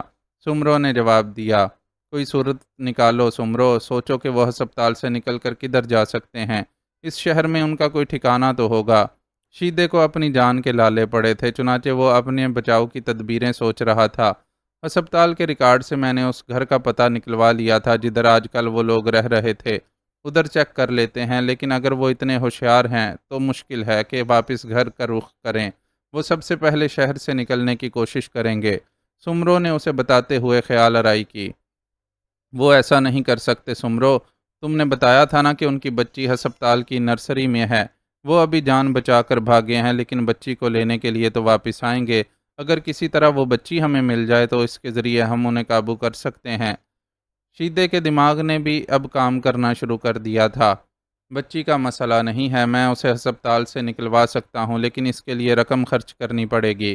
سمرو نے جواب دیا، رقم کی فکر نہ کرو، اس کا بندوبست ہو جائے گا، تم بس یہ کام کرواؤ۔ اس نے سمرو سے کہا تو ڈرائیونگ کے دوران ہی فون پر مصروف ہو گیا۔ دوسری طرف شیدے نے بھی منشی اللہ رکھا کو فون کر کے اب تک کی رپورٹ دی اور اگلے مرحلے کے لیے ڈرتے ڈرتے رقم کی فراہمی کا مطالبہ کر ڈالا۔ منشی نے رپورٹ سن کر خوب برا بھلا کہا، لیکن رقم کی فراہمی کے لیے رضامندی دے دی۔ کیا ہوا، بچی کب تک ملے گی؟ جس دوران وہ منشی سے بات کر رہا تھا سمرو فارغ ہو چکا تھا، چنانچہ اس نے بےتابی سے سمرو سے پوچھا، 1 گھنٹے میں کام ہو جائے گا، اگر تم چاہو تو اتنی دیر میں ہم ماسٹر کے گھر کو دیکھ لیتے ہیں۔ ٹھیک ہے، ادھر ہی چلتے ہیں۔ اس نے حامی بھر لی اور گاڑیوں کا رخ آفتاب کے گھر کی طرف ہو گیا۔ حسب توقع وہاں کوئی نہیں تھا۔ انہوں نے گھر میں موجود مختصر سامان کو بری طرح توڑا پھوڑا اور ایک نسبتاً پڑھے لکھے آدمی سے یہ تحریر لکھوا کر کاغذ دیوار پر چسپاں کر دیا، اگر اپنی بچی زندہ سلامت چاہتے ہو تو اس شخص کے پاس چلے آؤ جس سے بھاگتے پھر رہے ہو۔ اس کام سے فارغ ہو کر وہ لوگ سمرو کے گھر واپس لوٹ گئے۔ آدھے گھنٹے کے انتظار کے بعد بچی بھی ان تک پہنچ گئی۔ گلابی کپڑوں اور گلابی ہی چادر میں لپٹی وہ نازک سی بچی اتنی پیاری تھی کہ دیکھنے والوں کے دل موہ لے، لیکن اسے دیکھنے والوں کے پاس دل تھے ہی کہاں۔ وہ تو بس پیسوں کے پجاری اور غلام ابن غلام تھے جن کی ساری حیثیات مر چکی تھیں۔ بچی ہاتھ آئی تو شیدے نے منشی کے حکم کے مطابق فوراً روانگی کا اعلان کر دیا۔ ان کے ساتھ کوئی عورت تو تھی نہیں۔ بچی کی ضرورت کی چند اہم چیزیں اپنے ساتھ لے کر وہ لوگ وہاں سے روانہ ہو گئے۔ انہیں یہاں سے کراچی تک کا سفر بائی روڈ طے کرنا تھا، پھر وہاں سے صرف شیدہ بچی کو لے کر بائی ایئر لاہور پہنچتا۔ منشی کی ہدایت تھی کہ اگلا کوئی حکم آنے تک بچی کو لاہور والی کوٹھی میں رکھا جائے۔ وہاں کے ملازمین میں ایک عورت بھی شامل تھی، چنانچہ بچی کی دیکھ بھال کا مسئلہ حل ہو جاتا، لیکن فی الحال وہ سارے اس ذرا سی بچی کی وجہ سے ہلکان تھے۔ ان میں سے ایک اسے اپنی گود میں لے کر پچھلی نشست پر بیٹھا تھا۔ ہتھیاروں کو اٹھانے والے ہاتھوں کو کیا معلوم تھا کہ ایک معصوم بچی کو کس طرح سنبھالا جاتا ہے۔ لینے والے کے اناڑی ہاتھوں کی گرفت نے بچی کو بے چین کر دیا اور وہ گلا پھاڑ پھاڑ کر رونے لگی۔ او یار چپ کراؤ اس کو، متھا پہلے ہی گھما ہوا ہے، اس پر سے اس کی ریں ریں سن کر اور بھی سر میں درد ہو رہا ہے۔ کچھ دیر برداشت کرنے کے بعد شیدہ اپنے ساتھی پر بگڑا، چپ کروانے کی کوشش تو کر رہا ہوں لیکن اس کا بھونپو کسی طرح بند ہی نہیں ہو رہا۔ بچی کو ہاتھوں پر جھلا جھلا کر اسے خاموش کروانے کی کوشش میں ہلکان ہوتے شخص نے جواب دیا، اس کے منہ میں دودھ کی بوتل ٹھونس دو۔ شیدے نے غصے سے مشورہ دیا جس پر عمل کرنے کی کوشش کی جانے لگی، لیکن بچی بھوک کے بجائے کسی اور مسئلے سے دوچار تھی، اس لیے بوتل منہ میں لینے کے لیے تیار ہی نہیں تھی۔ اگر چودھری صاحب نے اسے زندہ سلامت نہ مانگا ہوتا تو یہیں اس کا گلا گھونٹ کر ہمیشہ کے لیے چپ کروا دیتا۔ ناکام و نامراد شیدہ سارا غصہ معصوم بچی پر نکال رہا تھا۔ وہ بچی چودھری افتخار عالم شاہ کی نواسی تھی، لیکن چونکہ اس کی مرضی کے خلاف اس دنیا میں آئی تھی، اس لیے اس کے معمولی ملازم بھی اس معصوم پر غرا رہے تھے۔ ابھی جو اگر وہ اپنے نانا کی آنکھ کا تارا ہوتی تو کسی کی مجال نہیں ہوتی کہ اسے اف بھی کہہ پاتا۔ سارے کے سارے چودھری کی خوشنودی کے لیے اس پر اپنی جان نثار کر رہے ہوتے۔ رویوں کے فرق سے ناواقف وہ نومولود بچی گلا پھاڑ پھاڑ کر روتی اپنی اور دوسروں کی جان ہلکان کر رہی تھی۔ اس کے رونے نے ان سب کی توجہ بانٹ دی تھی، چنانچہ وہ نوٹ ہی نہ کر سکے کہ ایک گاڑی بہت دیر سے ان کے تعاقب میں ہے۔ وہ تو جب اس گاڑی کی کھڑکیوں سے جھانکنے والی کلاشنکوفوں نے شعلے اگلے اور جیپ کے سواروں میں سے 3 کو شکار کر لیا تو انہیں ہوش آیا، لیکن سنبھلنے کا موقع ہی نہیں تھا۔ گولیوں کا شکار ہونے والے تینوں افراد میں سے ایک بھی اس لائق نہیں تھا کہ جوابی فائر کر سکے۔ صرف ڈرائیونگ سیٹ پر بیٹھا شیدہ اور بچی کو گود میں لے کر بیٹھنے والا شخص گولیوں کی زد میں آنے سے محفوظ رہے تھے، یا پھر شاید انہیں نشانہ بنانے کی کوشش ہی نہیں کی گئی تھی۔ شیدے نے جب دیکھا کہ وہ لوگ جواب دینے کی پوزیشن میں نہیں ہیں تو جیپ کی رفتار مزید بڑھا کر وہاں سے نکل جانے کی کوشش کی، لیکن اب حملہ کرنے والی گاڑی ان کی جیپ کے بالکل ساتھ ساتھ چل رہی تھی۔ شیدے نے ایک نظر اس گاڑی کی طرف ڈالی تو ایک ہتھیار بردار شخص نے اسے گاڑی روکنے کا اشارہ کیا۔ ہتھیار سے لیس شخص جب کسی کو نشانے پر لے کر اشارہ کرے تو وہ اشارہ صرف اشارہ نہیں رہتا، حکم بن جاتا ہے۔ شیدے کے پاس بھی بچاؤ کا کوئی راستہ نہیں تھا، اسے گاڑی روک کر سائیڈ پر لگانی پڑی۔ ہمارے پاس کوئی مال دولت نہیں ہے، تم جو کوئی بھی ہو، تمہیں ہم سے کچھ نہیں ملے گا۔ موٹی عقل کا شیدہ یہ سمجھنے سے قاصر تھا کہ جنہیں مال چاہیے ہو وہ پہلے ہی سے اتنی بے دردی سے قتل و غارت نہیں کرتے۔ بکواس بند کر روئے، ہمیں تیری اوقات اچھی طرح پتہ ہے۔ ہمیں مال نہیں، یہ بچی چاہیے۔ شیدے کے منہ پر بٹ مار کر اس کا تھوبڑا ٹیڑھا کرتے ہوئے اسے جواب دیا گیا، نہیں، میں یہ بچی تمہیں نہیں دے سکتا۔ اگر تم اسے لے گئے تو چودھری صاحب میری کھال کھچوا دیں گے۔ خود کو لگنے والی چوٹ کی پرواہ نہ کرتے ہوئے شیدے نے مزاحم ہونے کی کوشش کی۔ وہ جانتا تھا کہ پہلی ناکامی پر ہی اسے چودھری کے اچھے خاصے عتاب کا سامنا کرنا پڑے گا۔ بچی ہاتھ سے نکل جاتی تو اس کا وہ حشر کیا جاتا کہ دیکھنے والے لرز اٹھتے۔ خود کو اس انجام سے بچانے کے لیے ہی اس نے مزاحمت کی کوشش کی، جو سراسر ناکام رہی۔ اگر تو نے ہماری راہ میں روڑے اٹکانے کی کوشش کی تو ہم تیری کھال کھنچوانے کے ساتھ اس میں وس بھی بھر دیں گے۔ اس کے شانے پر ایک زوردار ضرب لگا کر راستے سے ہٹاتے ہوئے جواباً کہا گیا اور بچی کو جھپٹ لیا گیا۔ تمام تر کوششوں سے چپ نہ ہونے والی بچی فائرنگ کی آواز پر رونا بند کر چکی تھی۔ شاید وہ ننھی سی جان حیران تھی کہ یہ مجھے کس دنیا میں سانس لینے کے لیے بھیج دیا گیا ہے۔ تمہیں اس بچی کو ساتھ لے جانے کے لیے میری لاش پر سے گزرنا پڑے گا۔ ٹھیک ٹھاک چوٹ کھا لینے کے باوجود شیدے کا دم خم باقی تھا۔ دوسرے وہ یہ بھی جانتا تھا کہ جان اس کی ہر حال میں خطرے میں ہے۔ اگر وہ بچی سے ہاتھ دھو کر چودھری کے پاس پہنچتا تو بڑی دردناک موت سے دوچار ہوتا، چنانچہ بہتر تھا کہ یہیں تھوڑی سی جدوجہد کر لی جائے۔ اگر کامیاب ہو گیا تو چودھری کی طرف سے تھوڑی رعایت مل جائے گی، ورنہ کم از کم وہ ان حملہ آوروں کے ہاتھوں ہی نسبتاً آسان موت مارا جائے گا۔ اسے جان پیاری نہیں ہے یارا، یہ اتنی ضد کر رہا ہے تو اس کا کام تمام ہی کر دو۔ بچی کو گود میں لے لینے والے نے اپنے کسی ساتھی کو حکم دیا اور واپس گاڑی کی طرف مڑ گیا۔ گاڑی کا دروازہ کھول کر اندر بیٹھتے ہوئے اس نے اپنی پشت پر فائر کی آواز سنی، لیکن پیچھے مڑ کر نہیں دیکھا کہ جو کچھ ہوا تھا اسے وہ بغیر دیکھے بھی جان سکتا تھا۔ شیدے کا واحد سالم ساتھی جس کی گود میں تھوڑی دیر قبل بچی تھی، حیرت سے یوں گنگ ہوا تھا کہ مجسمہ ہی بن گیا تھا۔ موت کے ہرکاروں کو موت سے دوچار کرنے والے اپنی گاڑی میں واپس بیٹھے اور گاڑی ایک بار پھر چل پڑی۔ آفتاب اور کشور کی ننھی امید ان کے ساتھ تھی اور نہیں جانتی تھی کہ جن کے ساتھ سفر کر رہی ہے وہ اس کے دوست ہیں یا دشمن۔ ابھی تو اسے ان دونوں جذبوں کے درمیان فرق کرنا بھی نہیں آتا تھا۔ جنگل پر رات اتر آئی تھی اور رات کے اندھیرے نے ہر شے کو اپنی لپیٹ میں لے لیا تھا۔ تاریکی نے جنگل کی ہیبت ناکی اور دہشت کو کچھ اور بڑھا دیا تھا۔ جنگل کا یہ حصہ جسے ڈاکوؤں نے اپنی رہائش کے لیے کانٹ چھانٹ کر ذرا کم گنجان کر لیا تھا، دن کی روشنی میں کچھ خوبصورت بھی محسوس ہوتا تھا، کچھ اس لیے کہ یہاں موجود ڈاکوؤں کے جھونپڑوں نے اس کی خوبصورتی کو داغدار کر دیا تھا، اور انسانی ہاتھوں کی غیر جمالیاتی چھیڑ چھاڑ نے جنگل کے اس حصے کی خوبصورتی میں سے کافی کچھ چھین لیا تھا۔ جنگل کا یہ حصہ ظالم و مظلوم سب کے لیے ایک سی پناہ گاہ ثابت ہوا تھا۔ یہاں ظلم کا بازار گرم رکھنے والا جمرو بھی تھا اور اپنے خواب اور مقصد حیات کھو دینے والا اسلم بھی۔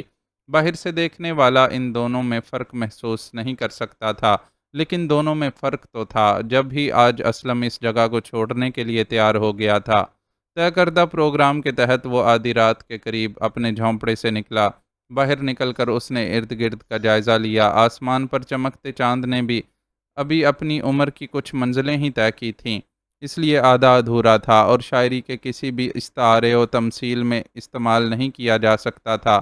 چاند کی اس بے حد مدھم روشنی میں چلتا ہوا وہ ماہبانوں کے جھونپڑے کی طرف بڑھا تو اپنے ایک ساتھی سے ٹکراؤ ہو گیا۔ کی گل ہے سونیوں، آج یہ ہمارا شہزادہ اس وقت کدھر چہل قدمی کرتا نظر آ رہا ہے؟ اس نے ذرا مسکراتے ہوئے اسلم سے سوال کیا۔ چاند کی مدھم روشنی میں مسکرانے پر نظر آنے والے اس کے چوڑے چوڑے پیلے دانت اور بھی بدنما محسوس ہو رہے تھے۔ شہزادہ بھی کہتے ہو اور پھر ایسے سوال بھی کرتے ہو؟ جانتے نہیں ہو کہ شہزادوں کے مزاج کا کچھ پتہ نہیں ہوتا اور وہ کبھی بھی کچھ بھی کر سکتے ہیں؟ اسلم نے اس کی بات کو مذاق میں ٹالا، جسے سن کر وہ زوردار قہقہا لگا کر ہنسا، پھر ایک آنکھ کا کونا دباتے ہوئے رازداری سے بولا، سچ کہو ادھر جا رہے ہو نا جدھر جانے پر باقی سب کے لیے پابندی ہے؟ اس کے سوال کا مطلب سمجھتے ہوئے اسلم نے سر کو اس بات میں ہلا دیا۔ اس کے ساتھیوں کے لیے یہی تاثر سب سے مناسب تھا کہ وہ سمجھیں کہ وہ مہبانوں کے ساتھ شب بسری کے لیے جا رہا ہے۔ جا پھر عیش کر، اس نے ایک اور قہقہا لگایا اور اس کے شانے پر دھپ مارتے ہوئے بولا۔ اسلم نے بھی وقت ضائع کرنا مناسب نہیں سمجھا اور فوراً چل پڑا۔ آگے بڑھتے ہوئے اسے لیلی نظر آئی، وہ جنگل کے مشرقی حصے کی طرف جا رہی تھی۔ اس سے اسلم نے جو معاملات طے کیے تھے، اس کے مطابق لیلی نے مشرقی حصے میں پہرا دینے والے کو خود سنبھال لینے کا دعویٰ کیا تھا، اور اسلم جانتا تھا کہ وہ ایسی چلتا پرزا عورت ہے کہ یہ کام آسانی سے کر گزرے گی۔ لیلی کے اس معاملے میں شامل ہونے پر وہ شروع میں تھوڑا سا الجھا تھا، لیکن بعد میں اسے احساس ہوا تھا کہ لیلی کی شمولیت سے اس کا کام تھوڑا آسان ہو جائے گا۔ اب بھی اسے مخصوص سمت میں جاتے دیکھ کر اس کے چہرے پر اطمینان اترا۔ خود اس نے مہبانوں کے جھونپڑے کے باہر پہنچ کر دھیرے سے دستک دی۔ آ جاؤ اندر سے، اس نے جواب دیا۔ وہ فوراً ہی اندر داخل ہو گیا۔ سامنے ہی وہ لالٹین کی مدھم روشنی میں کھڑی نظر آ رہی تھی، اور روشنی کی کمی نے بھی اس کی سندرتا پر کوئی فرق نہیں ڈالا تھا۔ ہمیشہ ڈھیلے ڈھالے لباس میں چھپا رہنے والا اس کا جسم پہلی بار تنگ جینز اور ٹی شرٹ سے آشنا ہوا تھا اور کہہ رہا تھا کہ یہ ناری جس خزانے کو چھپائے پھرتی ہے، لو آج تم نے اس کے دیدار کی ایک صورت نکال ہی لی۔ اگرچہ یہ دیدار اب بھی ادھورا ہے، لیکن صاف پتہ چلتا ہے کہ جس خزانے کو چھپا چھپا کر رکھا جاتا ہے وہ واقعی بڑا قیمتی اور نایاب ہے۔ وقت کے ان لمحوں میں اسلم ذرا دیر کے لیے تو بھول ہی گیا تھا کہ وہ یہاں کس لیے آیا ہے۔ وہ بس مبہوت سا کھڑا اسے دیکھے جا رہا تھا، اور اس کے اس انہماک پر وہ اپنی اس اوڑھنی کو جو اس نے اس خالصتاً مغربی لباس پر بھی اوڑھ رکھی تھی، مزید پھیلانے کی کوشش کر رہی تھی، لیکن چھپ پھر بھی نہیں پا رہی تھی۔ کب تک نکلنا ہے؟ آخر اس نے اسلم کا انہماک توڑنے کے لیے اس سے پوچھا، تو وہ ہوش میں آیا اور بولا، بس ابھی چلتے ہیں، میں ذرا حالات کا جائزہ لے لوں۔ یہ کہہ کر وہ باہر نکلا اور جھونپڑے کے ساتھ بالکل چپک کر کھڑا ہو گیا۔ اپنے پیچھے اس نے دروازہ بند کر دیا تھا کہ اندر جلتی لالٹین کی روشنی باہر آ کر اسے عیاں نہ کر سکے۔ اس طرح تاریکی کا حصہ بن کر چپ چاپ کھڑے ہونے کی دو وجوہات تھیں۔ وہ انتظار کر رہا تھا، یہاں سے روانگی سے قبل دو واقعات ظہور پذیر ہونے والے تھے۔ اس کا یہ انتظار رائے گاہ نہیں گیا۔ حسب توقع وہ شخص جو اسے راستے میں ملا تھا اور رات کو پہرا دینے والوں میں سے ایک تھا، اس طرف آتا نظر آیا۔ جھونپڑی کے قریب پہنچ کر اس نے اپنے قدموں کی آواز کو بالکل ہی دبا لیا اور دروازے کے سامنے کھڑا ہو کر اندر جھانکنے کی کوشش کرنے لگا۔ وہ بھی یہاں موجود ہوس پرستوں میں سے ایک تھا، جو مال ہاتھ نہ آنے پر صرف آنکھوں کی سنکائی کے ذریعے ہی اپنے نفس کی کچھ نہ کچھ تسکین کر لینا چاہتا تھا۔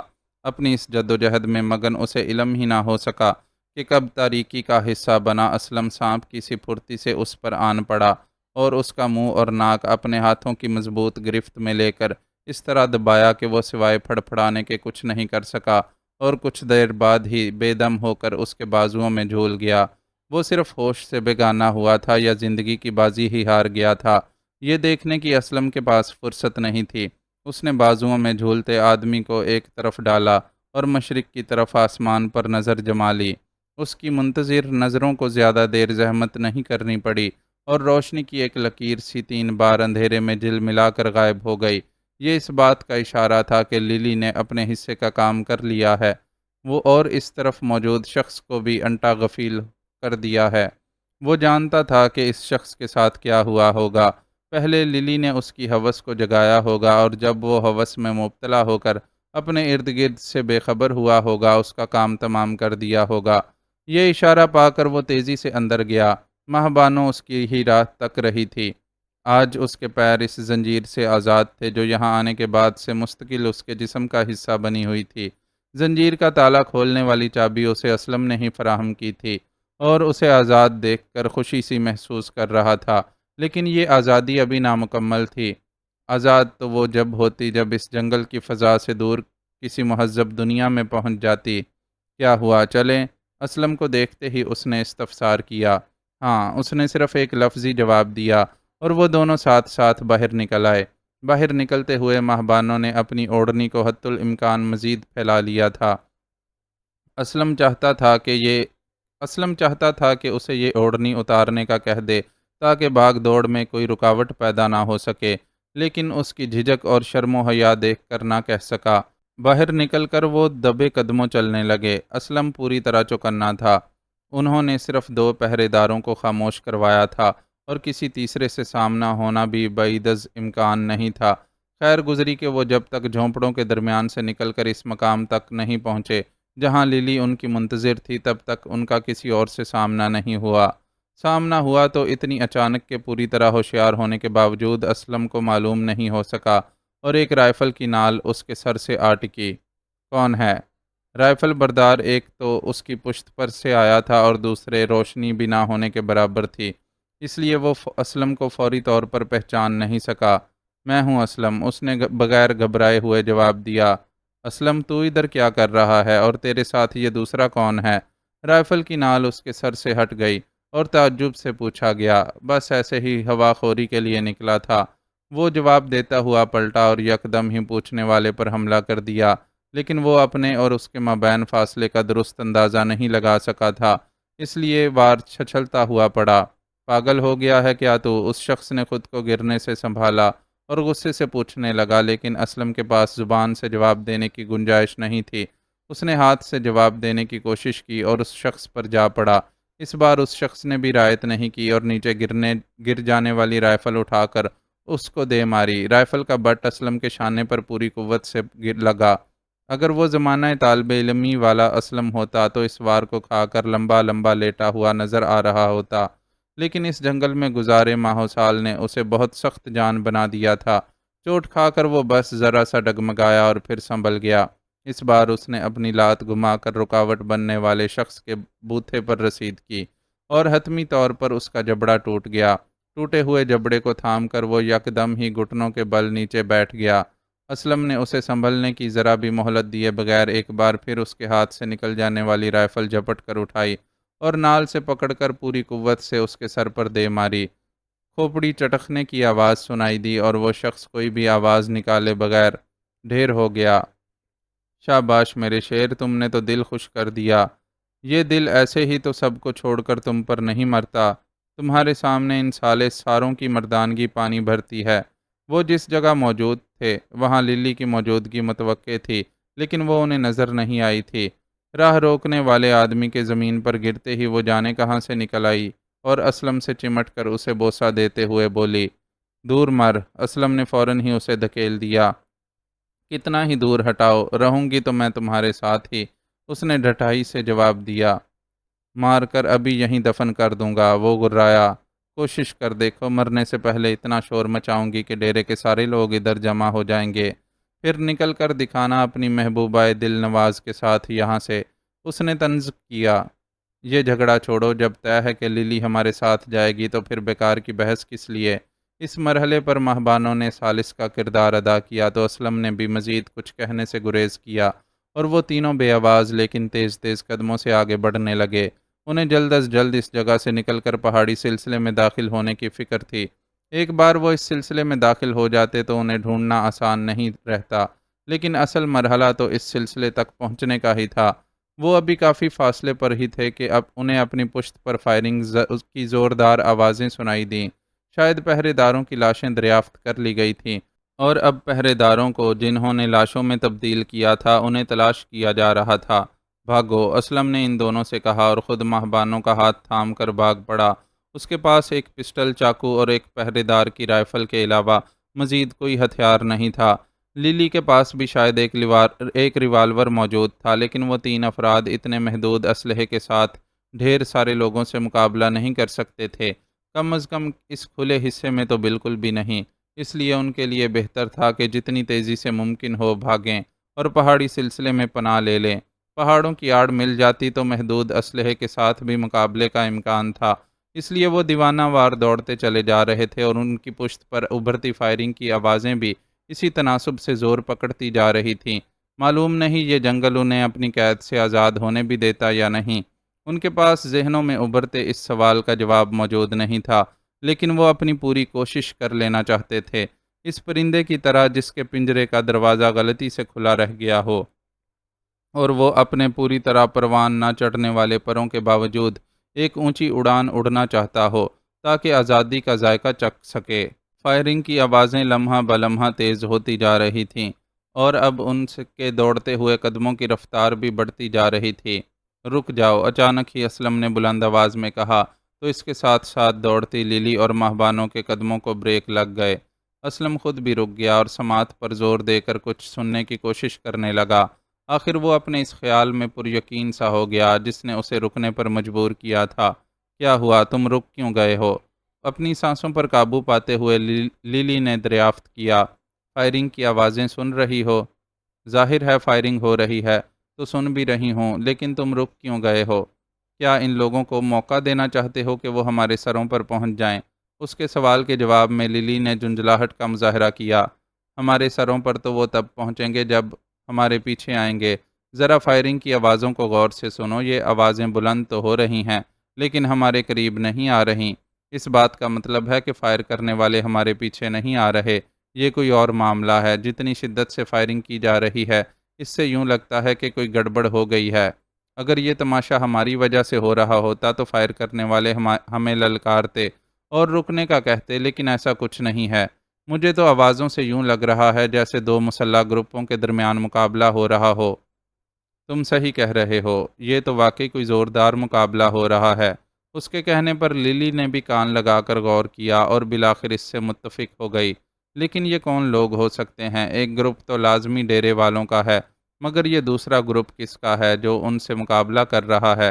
اس بات کا یقین ہو جانے کے بعد کہ واقعی سنائی دینے والی فائرنگ کی آوازیں دو مسلح گروپوں کے درمیان لڑائی کا نتیجہ ہیں، اس نے حیرت سے سوال کیا۔ وہ اچھے خاصے طویل عرصے سے ڈاکوؤں کے اس ٹھکانے پر مقیم تھی۔ اتنے عرصے میں اس نے کبھی کسی کو ان لوگوں سے الجھتے ہوئے نہیں دیکھا تھا۔ ان کا گروہ اس علاقے کا واحد ڈکیت گروہ تھا، اس لیے اپنے ہم پیشہ افراد سے تو تصادم کا سوال ہی پیدا نہیں ہوتا تھا۔ دوسرا خیال پولیس کی طرف جاتا تھا، لیکن یہ بھی حیرت کی بات تھی، پولیس نے کبھی جنگل میں گھس کر ان لوگوں سے مقابلے کی کوشش نہیں کی تھی، بلکہ وہ تو کسی واردات کے موقع پر بھی ان کی راہ میں رکاوٹ بننے سے گریز کرتے تھے۔ پھر ان کے سرپرستوں کا تعاون بھی ہمیشہ ان کے ساتھ رہتا تھا۔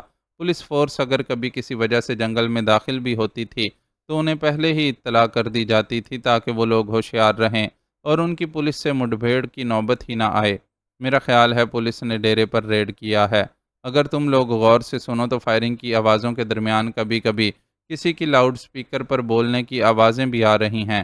جہاں تک مجھے سمجھ آ رہا ہے پولیس والے ڈیرے والوں کو ہتھیار ڈالنے کا کہہ رہے ہیں۔ اب تک خاموش رہنے والی مہبانو اچانک ہی بولی اور بڑے وثوق سے اپنا خیال ظاہر کیا۔ پہلے لمحے میں وہ فائرنگ کی آوازیں سن کر گھبرا گئی تھی اور اسے یہی ڈر محسوس ہوا تھا کہ ڈیرے والوں کو ان کے فرار کی خبر ہو گئی ہے اور وہ انہیں پکڑنے کے لیے ان کے تعاقب میں آ رہے ہیں۔ لیکن اسلم کی خیال آرائی کے بعد اس نے خاموش رہ کر بہت توجہ سے سنائی دینے والی آوازوں پر غور کیا تھا اور اس نتیجے پر پہنچی تھی کہ پولیس وہاں پہنچ چکی ہے۔ کہہ تو تم صحیح رہی ہو، پھر بتاؤ کہ کیا خیال ہے؟ کیا ہم یہیں رک کر اس ہنگامے کے تھمنے کا انتظار کریں اور پھر فائرنگ رکنے کے بعد واپس جا کر میں پولیس کو گرفتاری دے دوں؟ تم دونوں تو ظاہر ہے خود مظلوم ہو، تم دونوں کو ہی زبردستی اغوا کر کے یہاں لایا گیا تھا۔ تم دونوں پولیس کی حفاظت میں آرام سے اپنے اپنے ٹھکانوں پر پہنچ جاؤ گی۔ دوسری صورت میں تو راستہ بہت دشوار اور پرپیچ ہے اور تم دونوں کو بلا وجہ اتنی تکلیف اٹھانے کی کوئی ضرورت نہیں ہے۔ بکواس مت کرو، میں ہرگز بھی تمہارا پولیس کے ہاتھ آنا پسند نہیں کروں گی۔ تم پر اتنے الزامات ہیں، تمہاری تو ساری زندگی مقدمات بھگتنے اور سزا کاٹنے میں گزر جائے گی۔ اسلم نے ماہبانوں کی طرف رخ کر کے سوال کیا تھا، لیکن جواب فوری طور پر للی کی طرف سے آیا۔ وہ واقعی اس پر مرتی تھی اور اسے کسی طور نقصان پہنچتا ہوا نہیں دیکھنا چاہتی تھی، لیکن اسلم کی سوالیہ نظریں تو ماہبانوں پر جمی تھیں۔ اندھیرے کے باعث وہ تینوں ہی ایک دوسرے کے چہرے کے تاثر نہیں دیکھ سکتے تھے، پر اس کی ضرورت بھی نہیں تھی۔ ماہبانوں کو اندازہ تھا کہ اسلم کو اس کے جواب کا انتظار ہے۔ للی ٹھیک کہہ رہی ہے اسلم، اگر تم پولیس کے ہاتھ لگ گئے تو زندگی کا بڑا حصہ جیل کی سلاخوں کے پیچھے گزارنا پڑے گا، اور میں دل سے یہ چاہتی ہوں کہ قدرت تمہیں ایک اچھی زندگی گزارنے کا جو موقع فراہم کر رہی ہے اسے ہاتھ سے جانے نہ دو۔ اس کے جواب نے اسلم کی سماعتوں میں رس گھول دیا، اور وہ جو کہیں دل میں اندیشہ تھا کہ ماہبانوں صرف یہاں سے نکلنے کے لیے اسے شادی کا جھانسا دے رہی ہے، وہ مکمل طور پر دل سے نکل گیا۔ اگر آپ دونوں خواتین کا یہی اصرار ہے تو پھر چلو یہاں سے چلتے ہیں۔ یہاں زیادہ دیر رکنا بیکار بھی ہے اور خطرناک بھی۔ اگر پولیس نے ڈیرے والوں پر قابو پا لیا تو اس کے بعد سرچ آپریشن بھی کرے گی، اس لیے مناسب یہی ہے کہ ہم جلد از جلد یہاں سے دور نکل جائیں۔ وہ سرخوشی کے ساتھ بولا، اور پھر ان تینوں کے قدم ایک بار پھر آگے کی جانب بڑھنے لگے۔ یہ قدم انہیں کہاں تک لے جاتے یہ تو کسی کو معلوم نہیں تھا، لیکن اپنی اپنی جگہ وہ تینوں ہی مطمئن تھے کہ جینے کی ایک کوشش کرنے کا موقع تو بہرحال مل ہی گیا ہے۔ اور کتنا راستہ باقی ہے؟ اس نے اپنے دائیں پہلو میں چلتے ہوئے گھوڑے پر سوار سادھو سے پوچھا۔ یہ ہندو سادھو، جو ایس پی کے مطابق ہر وقت ادھر ادھر آوارہ گردی کرتے رہنے کے باعث ویرانوں اور آبادیوں کے بہت سے رازوں سے واقف تھا اور پولیس کو ڈاکوؤں کے ڈیرے کی صحیح نشاندہی کرنے والا مخبر ثابت ہوا تھا، یوں اس کا ہم سفر بنا تھا کہ اس نے ایس پی سے درخواست کر کے اسے اپنے پاس بلا لیا تھا، اور بظاہر تارک الدنیا سادھو کو موٹی رقم کی ترغیب دے کر اس کام کے لیے راضی کر لیا گیا تھا کہ وہ ڈیرے تک پہنچنے والے راستے کی اس کے ساتھ رہ کر رہنمائی کرے گا۔ سو اب وہ چاند کی بے حد مدھم روشنی میں گھوڑوں پر سوار جنگل میں سفر کر رہے تھے۔ اس سفر میں نہ ڈر، بے باک اور قابل بھروسہ مشابرم خان بھی اس کے ساتھ تھا۔ پولیس فورس ان سے بہت پہلے روانہ ہو چکی تھی۔ پولیس فورس میں کئی ایسے مقامی افراد بھی شامل تھے جو کافی حد تک جنگل سے واقف تھے، اس لیے انہوں نے سادھو کو اپنے ساتھ رکھنے کی ضرورت محسوس نہیں کی تھی۔ ویسے بھی اس کے بارے میں مشہور تھا کہ وہ جب اپنی بولتی بند کر لیتا ہے تو پھر کسی طرح زبان کھولنے کے لیے راضی نہیں ہوتا۔ ایسے من موجی آدمی کو ساتھ رکھ کر فائدہ اٹھانا ذرا مشکل ہوتا ہے، اس لیے اسے ساتھ لے جانے کی بجائے آپریشن کی تکمیل تک پولیس کسٹڈی میں رکھنے کا فیصلہ کیا گیا تھا، جہاں سے وہ شہریار کی خواہش پر اس تک پہنچا دیا گیا تھا۔ اس نے سادھو سے بند کمرے میں طویل مذاکرات کیے تھے۔ ابتدا میں تو وہ یہی ظاہر کرتا رہا کہ وہ ایک ایسا شخص ہے جسے دنیا داری کے جھمیلوں سے کوئی غرض نہیں ہے، لیکن جوں جوں شہریار کی طرف سے کی جانے والی رقم کی پیشکش میں ہندسوں کا اضافہ ہوتا رہا، اس کی بے نیازی کا خول چٹکتا چلا گیا، اور بالآخر وہ پوری طرح اپنے خول سے باہر آ کر شہریار کا ساتھ دینے کے لیے راضی ہو گیا۔ رقم کے لالچ نے اس کی وہ ساری بے نیازی اور بے خودی اڑن چھو کر دی جس کا ڈھونگ رچا کر وہ لوگوں میں باعزت بنا پھرتا تھا۔ شہریار کو اس سے پہلے ہی یہی امید تھی۔ اسے اندازہ تھا کہ عام طور پر اس طرح کے لوگ بہروپیے ہوتے ہیں اور کمانے کے مروجہ طریقے اپنانے کے بجائے ایسی راہ ڈھونڈتے ہیں جس سے لوگوں کو لوٹا جا سکے۔ اس سادھو کے بارے میں اسے یقین تھا کہ وہ مخبری کے فرائض انجام دینے کے علاوہ لوگوں کی اندھی عقیدت سے فائدہ اٹھا کر بھی مال سمیٹتا ہوگا۔ بہرحال اسے فی الحال اس سادھو کے کردار سے کچھ لینا دینا نہیں تھا۔ ابھی تو وہ اسے ایک ایسے شخص کی حیثیت سے پہچانتا تھا جو اسے ڈاکوؤں کے ڈیرے تک پہنچا سکتا تھا۔ چنانچہ کسی بھی قسم کی بحث میں الجھے بغیر اس سے سودے بازی کر لی تھی، اور نتیجتاً اب وہ لوگ جنگل کے پرپیچ راستوں پر سفر کر رہے تھے۔ سادھو ان کا رہنما تھا، اسی لیے اس نے اس سے راستے کے بارے میں استفسار کیا تھا۔ ابھی تو بڑا لمبا رستہ ہے سونیوں، کیا تھک گئے ہو جو ابھی سے پوچھ تاچھ کر رہے ہو؟ سادھو کی شخصیت کی کلی اتر چکی تھی، لیکن ظاہر ہے وہ ایک مخصوص انداز میں بات کرنے کا عادی تھا، اور یہ عادت چند گھنٹوں میں ختم نہیں ہو سکتی تھی۔ چنانچہ اس سے ابھی بھی اسی ٹون میں بات کر رہا تھا جیسے وہ بڑا گیانی ہو۔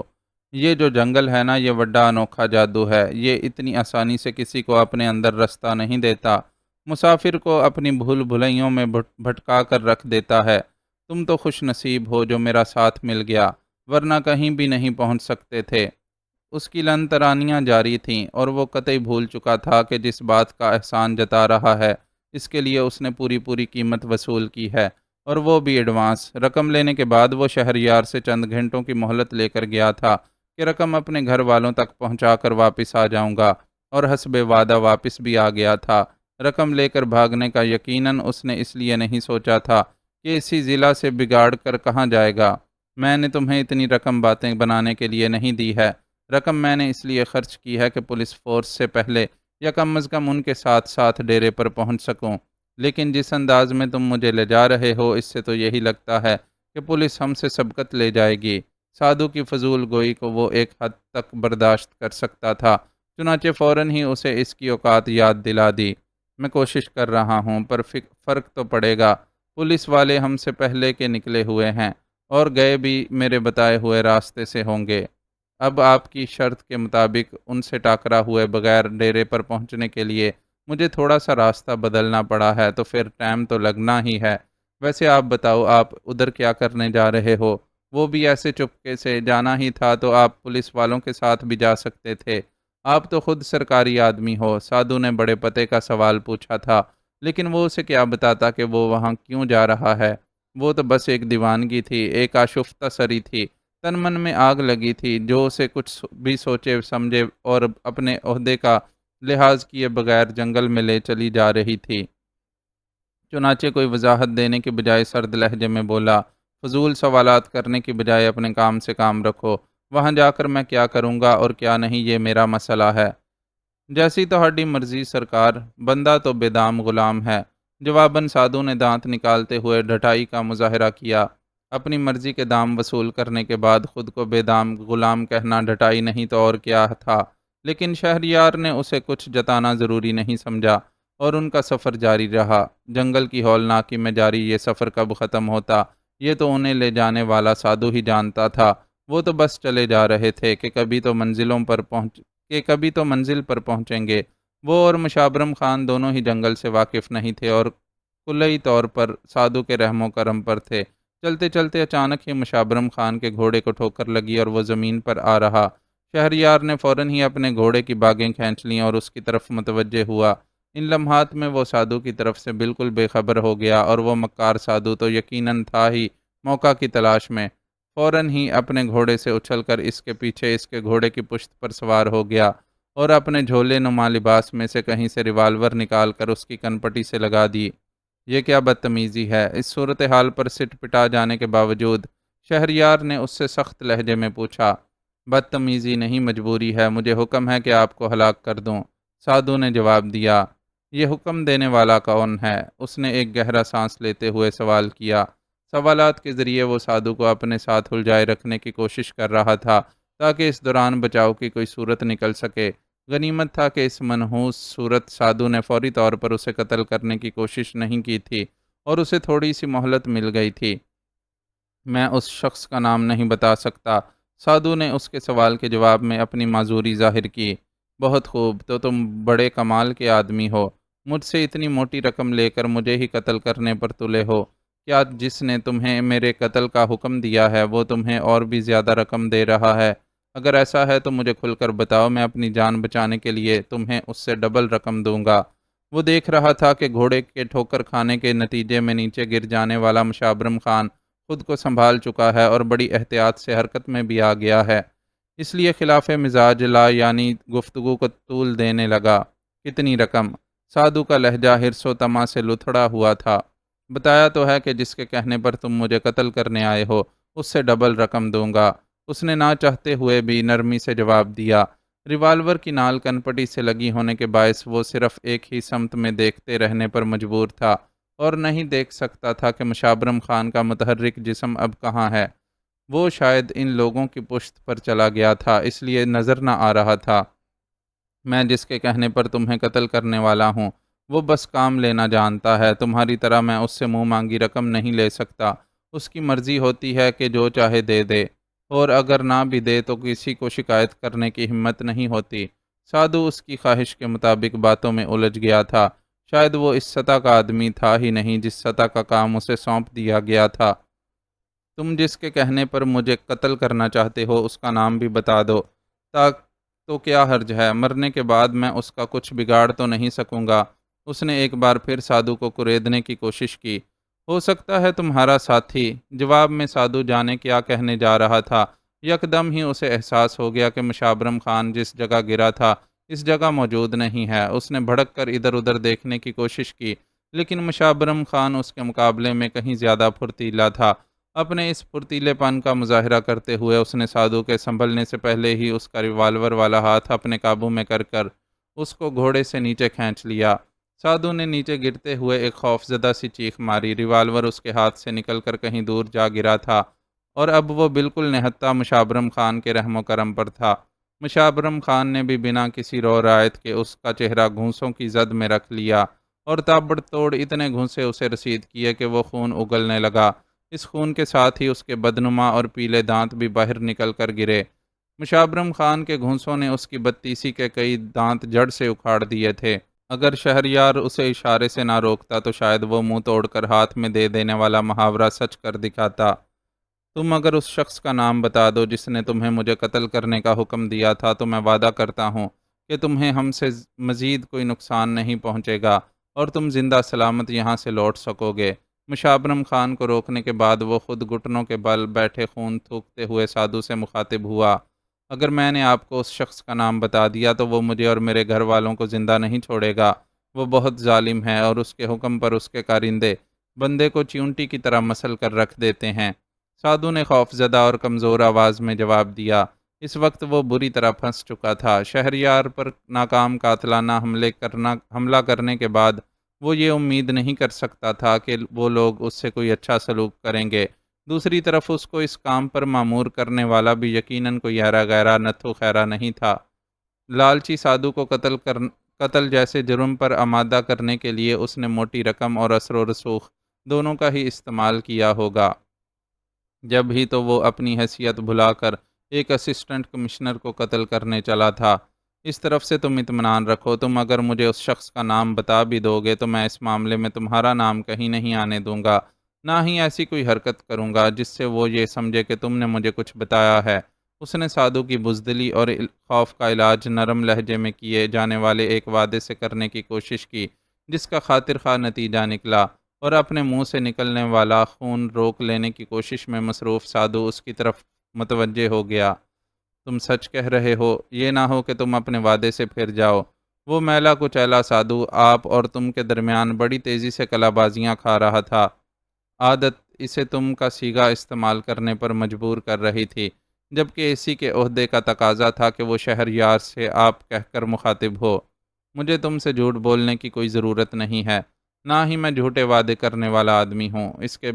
اس کے بے حد روکھے لہجے میں کوئی ایسی بات ضرور تھی کہ خوف میں لپٹے سادھو کو اس کا یقین کرنا پڑا، اور وہ دانتوں سے محروم ہو جانے والے اپنے زخمی مسوڑوں پر زبان پھیرتا ہوا سچ اگلنے پر تیار ہو گیا۔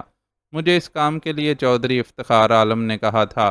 چودھری صاحب کو جب یہ معلوم ہوا کہ آپ مجھے ڈاکوؤں کے ڈیرے کا راستہ دکھانے کے لیے اپنے ساتھ لے جا رہے ہیں تو انہوں نے مجھ سے کہا کہ آپ کو اصل راستے پر لے جانے کے بجائے جنگل میں ادھر ادھر بھٹکاتا رہوں اور پھر جیسے ہی موقع ملے آپ کو قتل کر ڈالوں۔ چودھری کو کیسے معلوم ہوا کہ تم میرے ساتھ جانے والے ہو؟ اس نے بصارت کو محدود کر دینے والی تاریکی کی چادر کے پار سادھو کو گھورتے ہوئے سخت لہجے میں سوال کیا۔ سوال و جواب کے اس سیشن کے دوران میں مشابرم خان نے تینوں گھوڑوں کو ایک درخت کے تنے کے ساتھ باندھ دیا تھا، اور اب خود خاموش لیکن ہوشیار کھڑا ان دونوں کی گفتگو سن رہا تھا۔ اس کے تیوروں سے ظاہر تھا کہ اب وہ سادھو کو ایسا کوئی موقع نہیں دے گا کہ وہ دوبارہ شہریار پر حملہ کر سکے۔ پہلے بھی وہ اس کی طرف سے ہوشیار ہی رہا تھا، لیکن اتفاق سے اس کے گھوڑے کو لگنے والی ٹھوکر نے سادھو کو موقع فراہم کر دیا تھا۔ دیکھا جائے تو ایک طرح سے یہ بات ان کے حق میں بہتر ہی تھی۔ لمحاتی برتری حاصل کرنے کے بعد اب سادھو ان کے سامنے پڑا خاک چاٹ رہا تھا اور اس امر پر مجبور ہو گیا تھا کہ اپنی زبان کھول دے۔ دوسری صورت میں یہ بھی ہو سکتا تھا کہ اسے کوئی بہتر موقع مل جاتا اور وہ اپنے مذموم مقصد میں کامیاب ہو جاتا۔ انہیں میں نے ہی بتایا تھا، میں جب آپ سے گھر والوں کو رقم دینے کا بہانہ کر کے گیا تھا تو چودھری صاحب کے پاس بھی گیا تھا۔ اس نے جھجکتے ہوئے اعتراف کیا۔ اس کے اس اعتراف نے شہریار کو بری طرح چونکا دیا۔ اس اعتراف سے صاف ظاہر ہو رہا تھا کہ چودھری اور سادھو کے درمیان کوئی خاص گٹھ جوڑ ہے۔ کیوں تم چودھری کو یہ بتانے کیوں گئے تھے؟ اس نے اضطرابی انداز میں سوال کیا۔ میں انہیں بتائے بغیر یہ کام کیسے کر سکتا تھا؟ ان کی مرضی کے بغیر اگر میں آپ کو راستہ دکھانے چل پڑتا تو وہ بعد میں میری چمڑی بھی ادھیڑ سکتے تھے۔ اس کے لہجے سے خوف جھلک رہا تھا۔ تو کیا پولیس کو بھی تم نے چودھری کی اجازت سے راستہ بتایا ہے؟ اس نے اپنے ذہن میں ابھرنے والے اندیشے کے تحت پوچھا۔ اجازت کیا جی، ان کے حکم پر ہی بتایا ہے۔ انہوں نے کہا کہ مخبر بن کر پولیس والوں کو بتا دو کہ جنگل میں ڈاکو کس جگہ رہ رہے ہیں۔ تو میں نے بتا دیا۔ ان کا حکم نہ ہوتا تو میں بھلا زبان کھول سکتا تھا؟ مجھے تو برسوں سے معلوم ہے کہ ڈاکو کدھر رہ رہے ہیں۔ اس کے لہجے میں تھوڑا سا تفاخر بھی در آیا تھا۔ چودھری کو ڈاکوؤں کی مخبری کروانے کی کیا ضرورت پڑی تھی؟ وہ ذرا حیرت سے بآواز بلند بڑبڑایا۔ اس کی بڑبڑاہٹ کو سادھو نے اپنے لیے نیا سوال تصور کیا اور بے نیازی سے بولا، یہ تو مجھے نہیں معلوم جی، میں تو بس حکم کا غلام ہوں۔ وہ جو حکم دیتے ہیں میں بجا لاتا ہوں۔ اس کے بے نیازانہ جواب نے واضح کر دیا کہ وہ سادھو چودھری کا کوئی باقاعدہ ملازم یا کارندہ ہے جو کسی مصلحت کے تحت اپنی اصلیت چھپاتا ہے۔ کیا تم چودھری اور ڈاکوؤں کے درمیان پیغام رسانی کا کام کرتے ہو؟ اس نے اپنے ذہن میں سرسرانے والے خیال کو سوال کا روپ دیا۔ اس سوال نے اب تک روانی سے بولتے سادھو کو خاموش کر دیا۔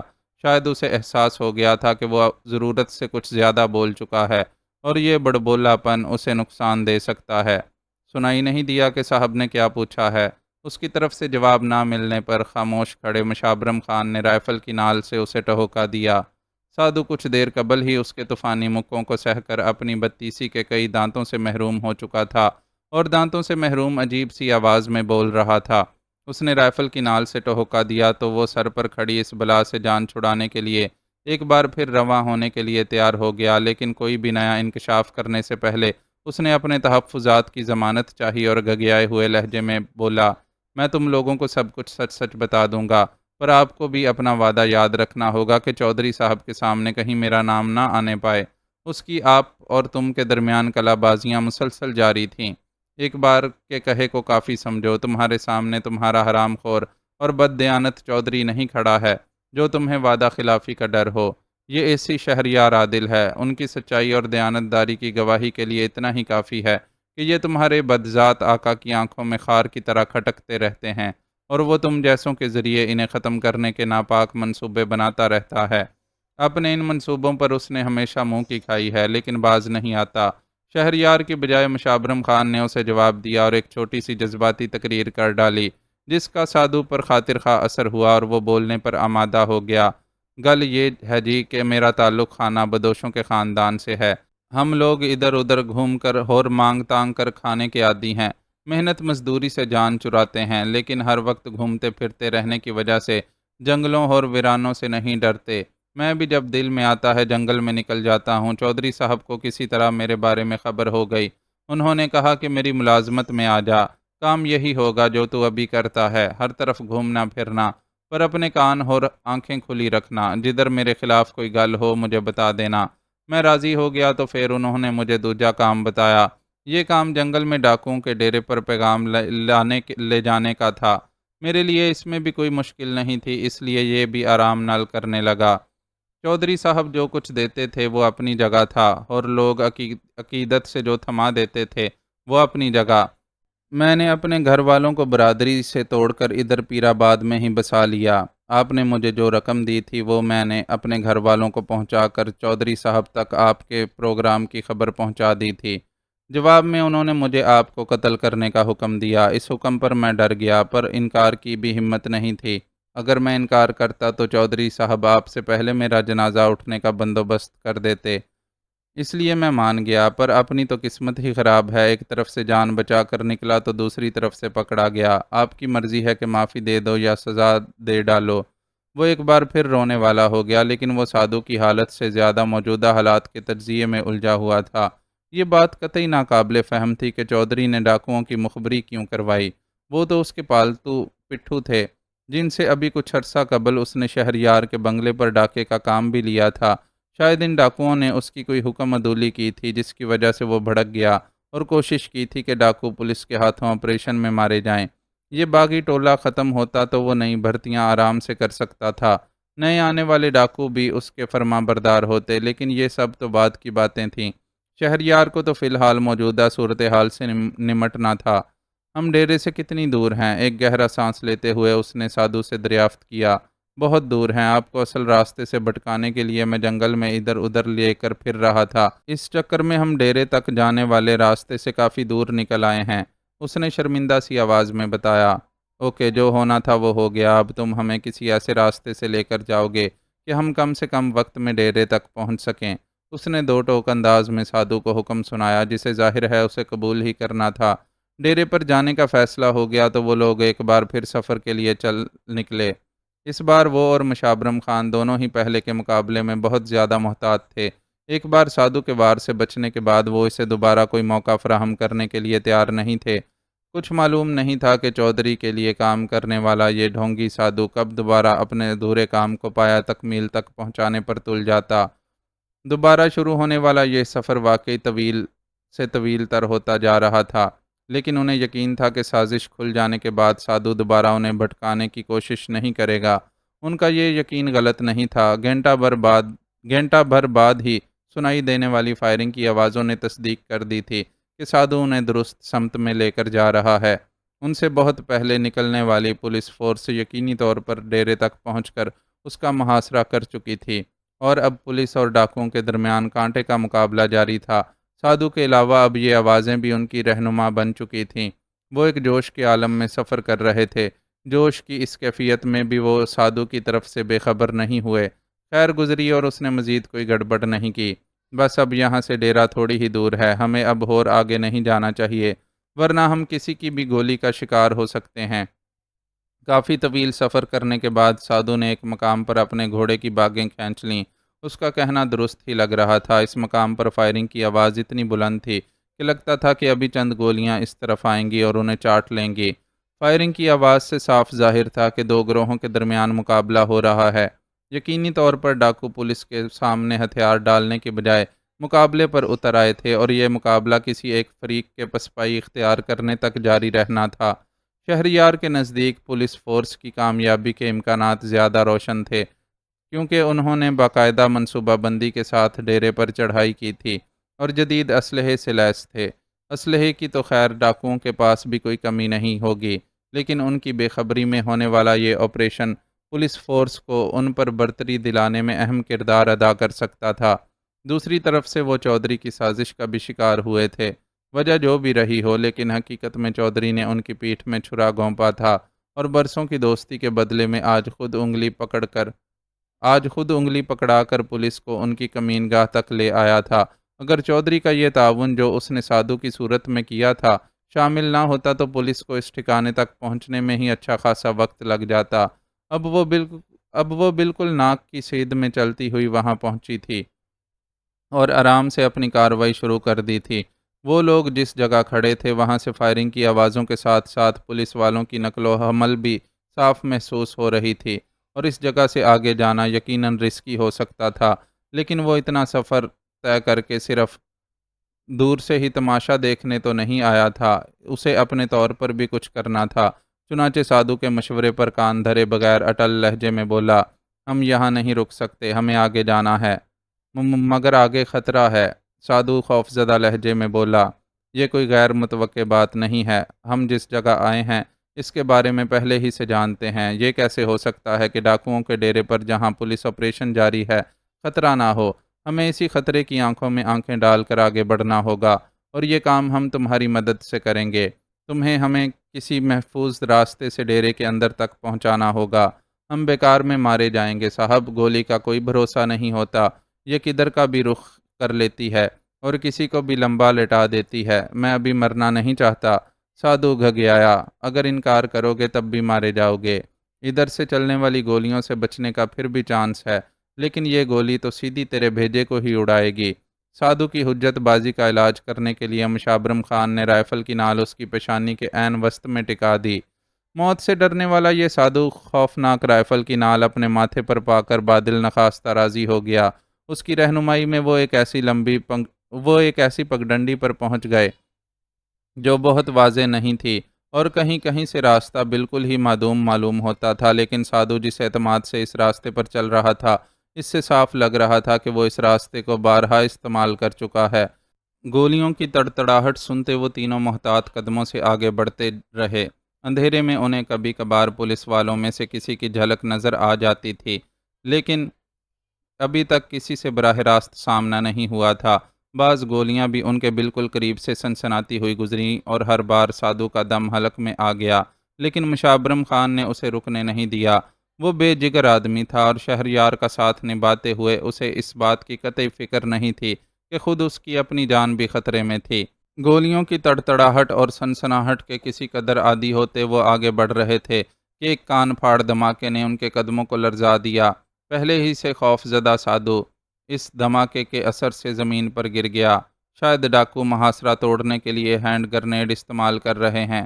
اس نے خود کو سنبھال کر دھماکے کی آواز سے فاصلے کا تعین کرتے ہوئے تبصرہ کیا، جس کے جواب میں مشابرم خان نے اپنے سر کو تائیدی جنبش دی۔ میں اب اور آگے نہیں جاؤں گا صاحب، زمین پر گرے خوف زدہ سادھو نے روحانسی آواز میں دہائی دی۔ وہ اس کی آواز پر کان دھرتے اس سے قبل فضا پہ در پہ دھماکوں کی آواز سے گونج اٹھی۔ ان دھماکوں کے ساتھ ہی کسی مقام پر آگ بھڑک اٹھی اور ماحول قدرے روشن ہو گیا۔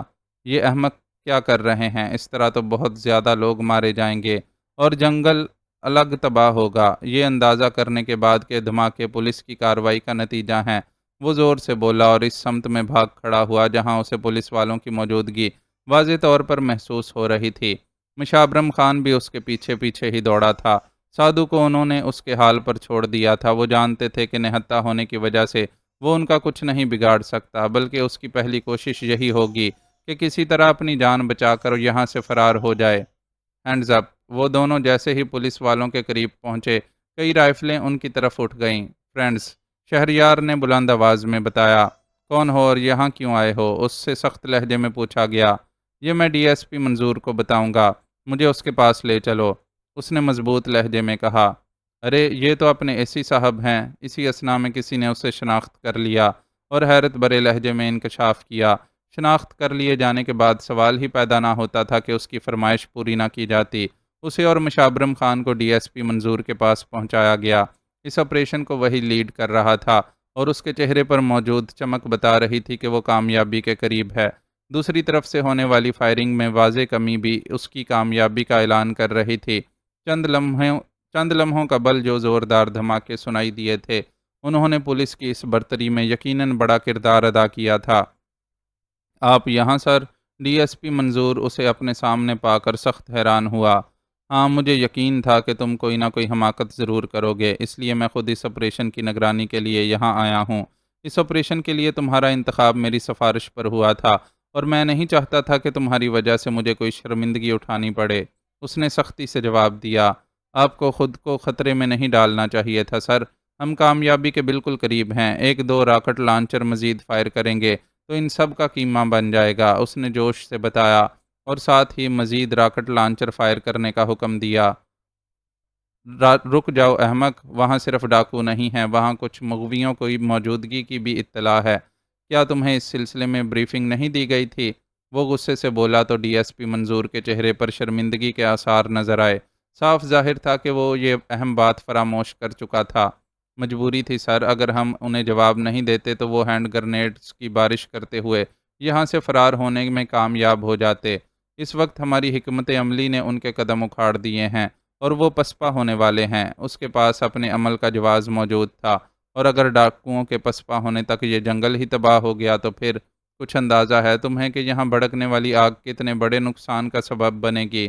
اس کا غصہ مزید بھڑکا۔ ملکی املاک اور افراد کی سلامتی کے لیے وہ ویسے ہی بڑا حساس تھا اور یہاں تو معاملہ ہی الگ تھا۔ اسے معلوم تھا کہ ڈاکوؤں کے اس ڈیرے پر ماہبانوں بھی موجود ہے، بلکہ ماہبانوں کی وہاں موجودگی ہی تو اسے یہاں کھینچ کر لائی تھی، ورنہ اس قسم کے کسی آپریشن میں دخل دینا اس کے فرائض منصبی میں شامل نہیں تھا۔ اس نے اگر اپنی حدود سے تجاوز کیا تھا تو صرف مہبانوں کی وجہ سے، اور یہاں جس انداز میں کارروائی کی جا رہی تھی اس سے مہبانوں کی سلامتی کو شدید خطرہ تھا۔ آگ اور بارود کے کھیل میں کچھ پتہ نہیں چلتا کہ کون زد میں آ جائے۔ یہ کھیل ظالم و مظلوم دونوں کے لیے یکساں خطرناک ہوتا ہے۔ اگر ماہبانوں کو کچھ ہو جاتا تو وہ زندگی بھر خود کو معاف نہیں کر سکتا تھا، کیونکہ یہ آپریشن شروع ہی اس کے ایما پر ہوا تھا۔ اس آپریشن کو شروع کرنے سے پہلے یہ خدشہ تو ذہنوں میں تھا ہی سر، اس لیے ہم اس سلسلے میں انتظامات کر کے چلے تھے۔ اللہ نے چاہا تو ہماری کارروائی کے نتیجے میں کوئی بڑا نقصان نہیں ہوگا۔ ویسے آپ اطمینان رکھیے کہ اب ہم مزید راکٹ لانچر یا ہینڈ گرنیڈز استعمال نہیں کریں گے۔ آپ فائرنگ کی آواز پر غور کریں تو یہ اندازہ ہو جائے گا کہ دوسری طرف سے فائرنگ میں واضح کمی ہوئی ہے۔ یقیناً اب وہاں ہمارا مقابلہ کرنے کے لیے بہت کم لوگ رہ گئے ہیں۔ میں میگا فون پر اعلان کرواتا ہوں کہ باقی بچ جانے والے افراد اگر ہتھیار ڈال دیں تو انہیں مکمل قانونی تحفظ فراہم کیا جائے گا۔ اس کے اعتراضات کے جواب میں اس کی تشفی کروا کر ڈی ایس پی منظور اپنے کسی ماتحت کی طرف رخ موڑ گیا اور اسے ہدایت دینے لگا۔ شہریار کے ساتھ اس کی مکالمے بازی کے دوران بھی یہی ماتحت اس کی ذمہ داری سنبھالے ہوئے تھا۔ ذرا دیر میں میگا فون پر اعلان کیا جانے لگا۔ اعلان کئی بار دہرایا گیا اور ڈاکوؤں کی یقین دہانی کے لیے پولیس کی طرف سے فائرنگ کا سلسلہ موقوف کر دیا گیا۔ اس حکمت عملی کا خاطر خواہ نتیجہ برآمد ہوا اور ڈاکوؤں کی طرف سے کی جانے والی جوابی فائرنگ کی آوازیں بھی آہستہ آہستہ معدوم ہوتی چلی گئیں۔ اس خاموشی کا مطلب تھا کہ وہ لوگ گرفتاری دینے پر آمادہ ہیں۔ عرصہ دراز سے ترقی کے خواہاں ڈی ایس پی منظور کا چہرہ اس بدلتی صورتحال پر خوشی سے چمکنے لگا۔ اتنی بڑی کامیابی اس کے کریڈٹ پر آ جانے کے بعد کوئی اس کی ترقی کو نہیں روک سکتا تھا۔ ترقی اور انعام ملنے کے ساتھ میڈیا پر اس کی جو واہ واہ ہوتی وہ اپنی جگہ تھی۔ یقینی طور پر اس وقت وہ خود کو ایک ہیرو تصور کر رہا تھا۔ یہ اور بات کہ اسے یہ ہیرو شپ دلانے میں ان تیاریوں کا بڑا ہاتھ تھا جو اس آپریشن کے آغاز سے قبل کی گئی تھیں۔ آئی جی مختار مراد نے اسے آپریشن کے لیے اسلحے سے لے کر افرادی قوت تک سب کچھ بڑے پیمانے پر فراہم کیا تھا۔ یہ ڈی ایس پی منظور کی خوش قسمتی تھی کہ اس مہم کے لیے اس کا چناؤ کیا گیا تھا۔ آخرکار ہاتھ سر سے اوپر بلند کیے پہلا ڈاکو نمودار ہوا۔ وہ قطعی غیر مسلح تھا۔ اس کے سامنے آتے ہی اسے فوراً ہی گرفتار کر کے ہتھ کڑی لگا دی گئی۔ پھر تو جیسے سلسلہ ہی بن گیا۔ وہ کل 8 ڈاکو تھے جنہوں نے پولیس کو گرفتاری پیش کی تھی۔ گرفتاری کا یہ عمل مکمل ہونے تک سورج کی پہلی کرن نمودار ہو گئی۔ اس کرن کے نمودار ہونے کے ساتھ گرفتار شدہ ڈاکوؤں کو پولیس کی ایک ٹیم کے ساتھ روانہ کر دیا گیا، جبکہ دوسری ٹیم تمام تر حفاظتی تدابیر کے ساتھ ڈیرے کی تلاشی لینے کے لیے میدان میں اتر پڑی۔ اس ٹیم کے افراد کا پوری طرح چوکس رہنا اس لیے ضروری تھا کہ کچھ معلوم نہیں کہ کہیں کوئی ڈاکو چھپا بیٹھا ہو اور اچانک ہی حملہ کر دے۔ تیسری ٹیم کو ڈیرے کے ارد گرد کے علاقے میں سرچ آپریشن کرنا تھا تاکہ اگر کوئی ڈاکو ڈیرے سے فرار ہونے میں کامیاب ہو گیا ہو تو اسے بھی گرفتار کیا جا سکے۔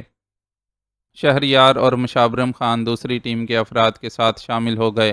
اس موقع پر اسے ڈی ایس پی منظور نے روکنے کی کوشش کی تھی۔ اسے ڈر تھا کہ شہریار کو کوئی نقصان نہ اٹھانا پڑے، لیکن وہ کسی طور رکنے پر آمادہ نہیں ہوا۔